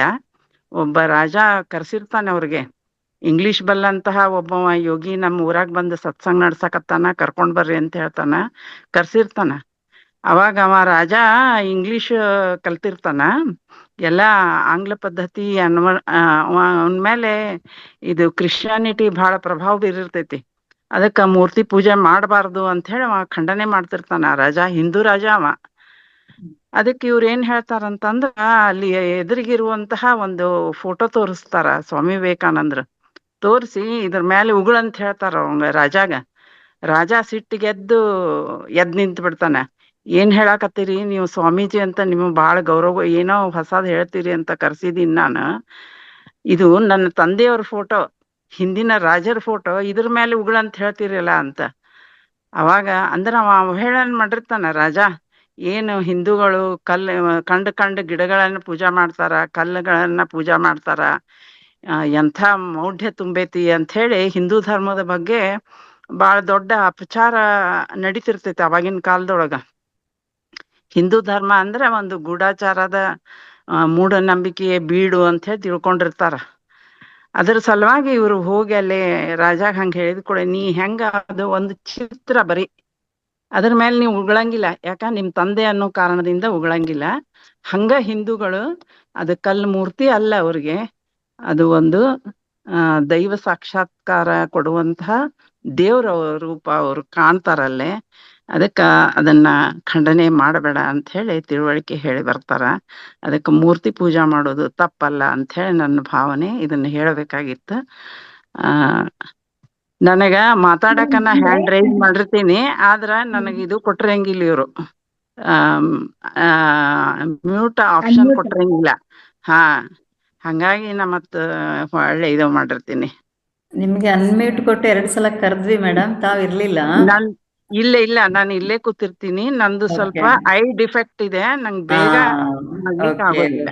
ಅದೇ ನಿಮ್ಗೇನು ಹಿಂಗೆ ಆಯ್ತು. Okay, thank you madam. ಒಳ್ಳೆ ಅಂಶವನ್ನ ಗಮನಕ್ಕೆ ತಂದ್ರಿ. ಯಾರು ಇಲ್ಲ ಅಂದ್ರೆ ಇಲ್ಲ ಅನ್ಸುತ್ತೆ. ಇನ್ನು ಒಂದು ವಿಷಯ ಗಮನಕ್ಕೆ ತರಬೇಕು. ನಾಳೆ ಆಕ್ಚುಲಿ ಜೀವನ ಶೈಲಿ ಕಾರ್ಯಕ್ರಮ ಇದೆ. ನಾಳೆ ಒಬ್ರು ಅದ್ಭುತ ವ್ಯಕ್ತಿಗಳು ನಮ್ಮ ಈ ವೇದಿಕೆಗೆ ಬರ್ತಾ ಇದ್ದಾರೆ. ಡಾಕ್ಟರ್ ಮಾಲಿನಿ ಸುತ್ತೂರ್ ಅಂತ ಹೇಳ್ಕೊಂಡು, ಇವರು ಜೆನೆಟಿಕ್ ಇಂಜಿನಿಯರ್ ಆಗಿ ಮೈಸೂರು ವಿಶ್ವವಿದ್ಯಾಲಯದಲ್ಲಿ ಕೆಲಸ ಮಾಡ್ತಾ ಇದ್ದಾರೆ. ಇವರು ಅದ್ಭುತವಾದ ಮಾಹಿತಿಯನ್ನ ಹಂಚ್ಕೊಳ್ತಾ ಇದ್ದಾರೆ. ಇವರು ನಮ್ಮ ಈ ವೇದಿಕೆಯಲ್ಲಿ ಇಲ್ಲ, ಬಟ್ ನಾಳೆ ಅವರು ಬಂದು ಒಂದು ಮಾಹಿತಿಯನ್ನ ಕೊಡಲಿದ್ದಾರೆ. ಅದರಿಂದ ಹೆಚ್ಚಿನ ಸಂಖ್ಯೆಯಲ್ಲಿ ಜನ ಸೇರಿದನ್ನ ನಾವು ಅವರ ಒಂದು ಜ್ಞಾನ ಹಂಚಿಕೆ ಏನಿದೆ ಅಲ್ಲ, ಅದನ್ನ ಪಡ್ಕೊಳ್ಬೇಕು ಅಂತ ನಾನು ಕೇಳ್ಕೊಳ್ತೇನೆ. ಜೀವನ ಶೈಲಿಯಲ್ಲಿ ಸಾಮಾನ್ಯವಾಗಿ ನಾವು ಅಳವಡಿಸ್ಕೊಂಡು ನಮ್ಮ ಜೀವನ ಶೈಲಿಯನ್ನ ಬದಲಾಯಿಸಲಿಕ್ಕೆ ಸಹಕಾರಿಯಾಗತಕ್ಕಂಥ ಅಂಶವನ್ನೇ ಹೇಳ್ತಾರೆ. ಆದ್ರಿಂದ ಎಲ್ರಿಗೂ ಉಪಯೋಗವಾಗುವಂತಹ ಒಂದು ಅಂಶವನ್ನೇ ಹೇಳೋದ್ರಿಂದ ಎಲ್ಲರೂ ಹೆಚ್ಚಿನ ಸಂಖ್ಯೆಯಲ್ಲಿ ಭಾಗವಹಿಸೋಣ ಅಂತ ಕೇಳ್ಕೊಳ್ತೇನೆ. ಸಂಪನ್ನಗೊಳಿಸಬಹುದು ಲಕ್ಷ್ಮಿ ಮ್ಯಾಮ್. ಒಂದ್ ಸೆಕೆಂಡ್ ಮೇಡಮ್, ಏನಂತಂದ್ರೆ ಮಾಸ್ಟರ್ಸ್ ಎಲ್ಲರಿಗೂ ಒಂದು ವಿಶೇಷ ಸೂಚನೆ ಕೊಡ್ಲಿಕ್ಕೆ ಇಷ್ಟಪಡ್ತೀನಿ. ಏನಂತಂದ್ರೆ ಈಗೇನು ಸ್ಟಾರ್ಟ್ ಆಗಿದ್ದಾರೆ, ಇದು ರಾತ್ರಿ 9 ಗಂಟೆಯಿಂದ 10 ಗಂಟೆ ಸೆಷನ್. ಇದು ಫಸ್ಟ್ ಸೆಷನ್, ಇದು ಮಂಡಲ ಅವಧಿ ಅಂತ ಹೇಳಿ 41 ದಿನಗಳ ಕಾರ್ಯಕ್ರಮ ನಡೀತಾ ಇದೆಯಲ್ಲ, ಇದು ತಮ್ಮೆಲ್ಲರಿಗೂ ಗೊತ್ತಿರ್ತಕ್ಕಂಥದ್ದು. ಇವತ್ತಿಗೆ 21 ದಿನ ಆಯ್ತು, ಇನ್ನು ಕೇವಲ 20 ದಿನ ಮಾತ್ರ ಇದೆ. ಇದು ಫಸ್ಟ್ ಸೆಷನ್, ಇದು ನೈಟ್ ಸ್ಟಾರ್ಟ್ ಆಗಿರ್ತಕ್ಕಂಥ. ಉಳಿದವೆಲ್ಲ ಬೆಳಗಿಂದು 11:30 ಮತ್ತು ಮಧ್ಯಾಹ್ನ 3 ಗಂಟೆದಂತೂ ಸುಮಾರು ಸೆಷನ್ಗಳಾಗಿದ್ದಾವೆ, 20-30 ಸೆಷನ್ ಆಗಿದಾವೆ. ಇದು ಫಸ್ಟ್ ಸೆಷನ್ ಆಗಿರೋದ್ರಿಂದ ಇದನ್ನ ಹೆಚ್ಚು ನಾವು ಅಂದ್ರೆ ಫಲಪ್ರದ ಆಗ್ಬೇಕು ಅಂತಂದ್ರೆ ಇದ್ರ ಕೊನೆಯ ದಿನ ಏನಿರುತ್ತಲ್ಲ, ದಯವಿಟ್ಟು ಈ ಒಂದು 41 ದಿನಗಳಲ್ಲಿ ಏನೆಲ್ಲ ಕಲ್ಕೊಳಕಾಯ್ತು, ಈ ತರ ಸೆಷನ್ ಬೇಕೇ ಬೇಕಾ ಅಥವಾ ಇದು ಯೂಸ್ ಇಲ್ಲ ಅಂತಕ್ಕಂಥ ಏನೇ ಅನಿಸಿಕೆ ಅಭಿಪ್ರಾಯಗಳಿದ್ರು ಕೂಡ, ಜೊತೆಗೆ ನೀವೇನಾದ್ರೂ ಜ್ಞಾನ ತಗೊಂಡಿದ್ರೆ ಎಷ್ಟು ನಿಮಗೆ ಬೆನಿಫಿಟ್ ಆಯ್ತು ಅಂತಕ್ಕಂಥ ವಿಷಯವನ್ನ ಪ್ರತಿಯೊಬ್ರು ದಯವಿಟ್ಟು ಅವತ್ತಿನ ದಿವಸ ಮಾತಾಡ್ಲೇಬೇಕಾಗುತ್ತೆ. ಹಾಗಿದ್ರೆ ಈಗ್ಲಿಂದಾನೆ ಪ್ರಿಪೇರ್ ಆಗಿ, ಇನ್ನೊಂದು 20 ದಿನದ ಟೈಮ್ ಇದೆ. ಏನ್ ಮಾತಾಡ್ಲಿ ನಾನು, ಎಷ್ಟು ಮಾತಾಡ್ಲಿ, ಅದು ಯಾವ ತರ ಮಾತಾಡ್ಲಿ ಅಂತಕ್ಕಂಥದ್ದು ಇವತ್ತಿನವ್ರಿಗೆ ಯಾರು ಬಾಯ್ ಬಿಟ್ಟಿಲ್ಲ. ದಯವಿಟ್ಟು ಎಲ್ಲರೂ ಕೂಡ ರೆಡಿ ಆಗ್ತೀರಿ ಅಂತ ಹೇಳಿ ತಿಳಿಸ್ಲಿಕ್ಕೆ ಇಷ್ಟಪಡ್ತೀನಿ. ಆದ್ರಿಂದ ಇದು ಸಕ್ಸಸ್ ಆದ್ರೆ, ಫಸ್ಟ್ ಸೆಷನ್ ಸಕ್ಸಸ್ ಆದ್ರೆ ಮುಂದಿನ ದಿನಗಳಲ್ಲಿ ಇದನ್ನ ಕಂಟಿನ್ಯೂ ಮಾಡ್ಲಿಕ್ಕೆ ಅನುಕೂಲ ಆಗುತ್ತೆ ಫೌಂಡೇಶನ್ಗೆ. ಅದಕ್ಕೆ ತಮ್ಮೆಲ್ಲರೂ ಕೂಡ ರಿಕ್ವೆಸ್ಟ್, ಇದು ನಮ್ಮೆಲ್ಲರ ಗಮನದಲ್ಲಿ ಇರ್ಲಿ ಅಂತ ಹೇಳ್ತಾ ಇದ್ದೀನಿ. ಧನ್ಯವಾದಗಳು ಮೇಡಮ್. ಸನ್ನೇಗೌಡರು ಸರ್, ತುಂಬಾ ಧನ್ಯವಾದಗಳು. ನಿಜವಾಗ್ಲೂ ಇದು ಬಹಳ ಒಂದು ಒಳ್ಳೆಯ ಮಾಹಿತಿಯನ್ನ ಎಲ್ಲರ ಗಮನಕ್ಕೆ ತಂದ್ರಿ. ಯಾಕಂತಂದ್ರೆ ನಾವು ಏನಾದ್ರೂ ಸುಧಾರಿಸ್ಕೊಳ್ಬೇಕು, ಇದರಲ್ಲಿ ಬದಲಾವಣೆ ತರಬೇಕು ಅಂತಂದ್ರೆ ಎಲ್ಲರ ಒಂದು ಅಭಿಪ್ರಾಯ ಏನಿದೆ ಅದು ಬಹಳ ಬಹಳ ಮುಖ್ಯ. ಆಮೇಲೆ ತುಂಬಾ ಜನ ಹೊಸಬ್ರು ಇದ್ದಾರೆ. ಹೊಸಬ್ರಿಗೆ ಏನ್ ಅನಿಸ್ತು, ಯಾಕಂತಂದ್ರೆ ಹೊಸಬ್ರು ಜ್ಞಾನಕ್ಕೆ ಅಥವಾ ಧ್ಯಾನಕ್ಕೆ ಬಂದ ಮೇಲೆ ಇದರಲ್ಲಿ ಆಸಕ್ತಿ ಇದೆ ಅಂತ ಹೇಳತಕ್ಕಂಥದ್ದು ಖಂಡಿತ ಹೇಳ್ಬಹುದು. ಧ್ಯಾನ ಆದ ನಂತರ ತುಂಬಾ ಜನ ಜ್ಞಾನ ಹಂಚಿಕೆಗೆ ಇಲ್ಲದೆ ಹೋಗ್ಬಿಡ್ತಾ ಇದ್ದಾರೆ. ಯಾಕಂತಂದ್ರೆ ಧ್ಯಾನ ಮಾತ್ರ ಅಲ್ಲ, ಧ್ಯಾನದನ್ನ ನಾವು ಜ್ಞಾನವನ್ನ ಪಡ್ಕೊಂಡು ಹೇಗೆ ನಾವು ಬಳಸ್ಕೊಳ್ಬೇಕು ಅಂತ ಹೇಳತಕ್ಕಂಥದ್ದು ಸಹ ಧ್ಯಾನದ ಒಂದು ಅಂಶನೇ. ಆದ ಕಾರಣ ಪ್ರತಿಯೊಬ್ರು ಸಹ ಧ್ಯಾನ ಆದ ತಕ್ಷಣ ಜ್ಞಾನ ಹಂಚಿಕೆಯನ್ನ ಕೇಳ್ಕೋಬೇಕಾಗುತ್ತೆ. ಆವಾಗ ಮಾತ್ರ ಪರಿವರ್ತನೆ ಆಗ್ಲಿಕ್ಕೆ ಸಾಧ್ಯ ಇದೆ. ಸೊ ತಮ್ಮ ಅಭಿಪ್ರಾಯ ಬಂದ್ರೆ ನಿಜವಾಗ್ಲೂ ಸನ್ನೇಗೌಡರು ಹೇಳ್ದಂಗೆ ಇದನ್ನ ಕಂಟಿನ್ಯೂ ಮಾಡ್ಬೇಕಾ ಅಥವಾ ಇದರಲ್ಲಿ ಏನು ಬದಲಾವಣೆ ಬೇಕಾ, ಏನ್ ಅಂಶಗಳನ್ನು ತರ್ಬೋದು. ಇನ್ನೊಂದೇನು ಅಂತಂದ್ರೆ, ಈ ವೇದಿಕೆಯಲ್ಲಿ ನಾನು ಇನ್ನೇನೋ ಅಂಶವನ್ನ ತಂದೆ. ಈ ವೇದಿಕೆಯಲ್ಲಿ ಹೇಗೆ ಈಗ ಸೀನಿಯರ್ ಮಾಸ್ಟರ್ ಇದ್ದಾರೆ, ಈಗಾಗಲೇ ಮಾತಾಡ್ತಾ ಇದ್ದಾರೆ, ಅವರು ಮಾತ್ರ ಅಲ್ಲ ಸ್ವಾಧ್ಯಾಯ ಕೊಡ್ಲಿಕ್ಕೆ ಇರತಕ್ಕಂಥವ್ರು ಪ್ರತಿಯೊಬ್ರು ಸಹ ಎಲ್ರಿಗೂ ಅವಕಾಶ ಇದೆ. ಹೊಸ ಮಾಸ್ಟರ್ಗಳು, ಸಾಕಷ್ಟು ಜ್ಞಾನಿಗಳು, ಧ್ಯಾನಿಗಳು ಈ ವೇದಿಕೆಯಲ್ಲಿ ಇರಬಹುದು. ಅವರಿಗೂ ಸಹ ಖಂಡಿತವಾಗ್ಲೂ ಮುಂದಿನ ಮಂಡಲದ ಶೆಡ್ಯೂಲ್ ಅನ್ನ ನಾವು ತಯಾರು ಮಾಡುವಾಗ ತಮ್ಮ ಎಲ್ಲರ ಒಂದು ಯಾರ್ಯಾರು ಸಿದ್ಧರಿದ್ದೀರಾ ಎಲ್ರಿಗೂ ಸಹ ಅವಕಾಶ ಇದೆ. ಇದನ್ನು ಸಹ ನಾನು ಗಮನಕ್ಕೆ ತರ್ತಾ ಇದ್ದೇನೆ. ಸೊ ಅದರಿಂದ ಎಲ್ಲರೂ ಹೆಚ್ಚಿನ ಸಂಖ್ಯೆಯಲ್ಲಿ ಪಾಲ್ಗೊಳ್ಳೋದ್ರ ಜೊತೆಗೆ ತಮ್ಮ ಅಭಿಪ್ರಾಯವನ್ನ ನೀಡುವುದು ಬಹಳ ಬಹಳ ಮುಖ್ಯ. ಧನ್ಯವಾದಗಳು. ತುಂಬಾ ಒಳ್ಳೆ ಮಾಹಿತಿ ಕೊಟ್ಟಿದ್ದೀರಾ ಸಣ್ಣಗೌಡ ಸರ್ ಹಾಗೆ ರೇವತಿ ಮ್ಯಾಮ್, ತುಂಬಾ ಒಳ್ಳೆ ಮಾಹಿತಿ ಕೊಟ್ಟಿದ್ದೀರಾ. ಮುಂದಿನ ದಿನಗಳಲ್ಲಿ ನಮ್ಮ ಮಾಸ್ಟರ್ಸ್ ಎಲ್ಲ ತರಗತಿಗಳಿಗೆ ಹಾಜರಾಗ್ತಾರೆ. ಹಾಗೇನೆ ಎಲ್ಲ ಅವರು ಸಹ ಕ್ಲಾಸ್ ಅನ್ನ ಕೊಡೋದಕ್ಕೆ ಮುಂದೆ ಬರ್ತಾರೆ ಅಂತ ಅನ್ಕೊಂಡಿದೀವಿ. ಎಲ್ಲಾ ಮಾಸ್ಟರ್ಸ್ ಮುಂದೆ ಬರ್ತಾರೆ. Thank you so much Sannagowda sir, Revathi ma'am ಒಳ್ಳೆ ಇನ್ಫಾರ್ಮೇಶನ್ ಕೊಟ್ಟಿದ್ದೀರಿ. Thank you Nanda madam. ಅಪ್ಪೋ ದೀಪೋ ಭವ, ಅವರ ಸಾಧನೆಯನ್ನ ಅವರೇ ಮಾಡ್ಕೋಬೇಕು, ಅವರ ಮನೆ ದೀಪವನ್ನ ಅವರೇ ಹಚ್ಕೋಬೇಕು ಅಂತ ತುಂಬಾ ಸರಳವಾಗಿ ತುಂಬಾ ಚೆನ್ನಾಗಿ ತಿಳಿಸಿಕೊಟ್ಟಿದ್ದೀರಾ ಮ್ಯಾಮ್. ಈ ಸ್ವಾಧ್ಯಾಯವನ್ನ ನೀವು ನಮ್ಗೆಲ್ಲ ತಿಳಿಸಿಕೊಟ್ಟಿದ್ದಕ್ಕೆ thank you so much ma'am. Thank you madam. ಅವಕಾಶಕ್ಕಾಗಿ ಧನ್ಯವಾದಗಳು. ನಾಳೆ ಈ ತರಗತಿ ಇದೆ. ಆಗ್ಲೇ ಗೀತಾ ಮೇಡಮ್ ಕೆಲವು ತರಗತಿ ಇಲ್ಲ ಅಂತ ಹೇಳಿದ್ರು, ಆದ್ರೆ ಈ 9 ರಿಂದ 10 ಗಂಟೆಯ ಸೆಷನ್ ಇದು ಇದೆ. ಇದು ಎಲ್ಲರ ಗಮನದಲ್ಲಿ ಇರ್ಲಿ. ಸೊ ಎಲ್ಲರೂ ಸಹ ನಾಳೆ ಹಾಜರಾಗಿ thank you so much. Thank you. ಧನ್ಯವಾದಗಳು. ಕಾರ್ಯಕ್ರಮವನ್ನ ಸಂಪನ್ನಗೊಳಿಸೋಣ. Thank you Revathi ma'am. Thank you Lakshmi ma'am. Thank you very much. ಧ್ಯಾನವನ್ನ ತುಂಬಾ ಚೆನ್ನಾಗಿ ಮಾಡಿಸಿಕೊಟ್ಟಿದ್ದೀರಾ. ನಿಮಗೂ ಸಹ ಧನ್ಯವಾದಗಳು. ಹಾಗೆ ಇಲ್ಲೇ ತನಕ ನಮ್ಮ ಮಾಸ್ಟರ್ಸ್ ಎಲ್ಲ ತಾಳ್ಮೆಯಿಂದ ಕ್ಲಾಸ್ ಅನ್ನ ವೀಕ್ಷಣೆ ಮಾಡಿದ್ದಾರೆ ಮತ್ತೆ ಅವರ ಅನಿಸಿಕೆಗಳನ್ನ ಸಹ ಹಂಚಿಕೊಂಡಿದ್ದಾರೆ. ಅದಕ್ಕೂ ಸಹ ಮಾಸ್ಟರ್ಸ್ ನಿಮ್ಗೂ ಸಹ ಧನ್ಯವಾದಗಳು. ನನಗೆ ಮತ್ತೆ ಈ ವೇದಿಕೆಯನ್ನು ಸೃಷ್ಟಿ ಮಾಡಿಕೊಟ್ಟಿರ್ತಕ್ಕಂಥ ಡಾಕ್ಟರ್ ರಂಗನಾಥ್ ಸರ್ಗೂ ಸಹ ಧನ್ಯವಾದಗಳನ್ನ ಅರ್ಪಿಸುತ್ತಾ, ನನಗೆ ಇಲ್ಲಿ ಅವಕಾಶವನ್ನ ಕೊಟ್ಟಂತಹ ರೇವತಿ ಮೇಡಮ್ ಅವ್ರಿಗೂ ಸಹ ಧನ್ಯವಾದಗಳನ್ನ ಅರ್ಪಿಸ್ತಾ ಇದ್ದೇನೆ. Thank you. ಚೆನ್ನಾಗಿ ತಾವು ಸಹ ಆಂಕರಿಂಗ್ ಮಾಡಿ ನಿರೂಪಣೆನ ಮಾಡಿದ್ದಾರೆ. ತಮ್ಗೆ ಸಹ ಧನ್ಯವಾದಗಳು. Thank you. Thank you so much master. ಈ ಕಾರ್ಯಕ್ರಮವನ್ನ ಸಂಪನ್ನಗೊಳಿಸ್ತಾ ಇದ್ದೀವಿ. Thank you.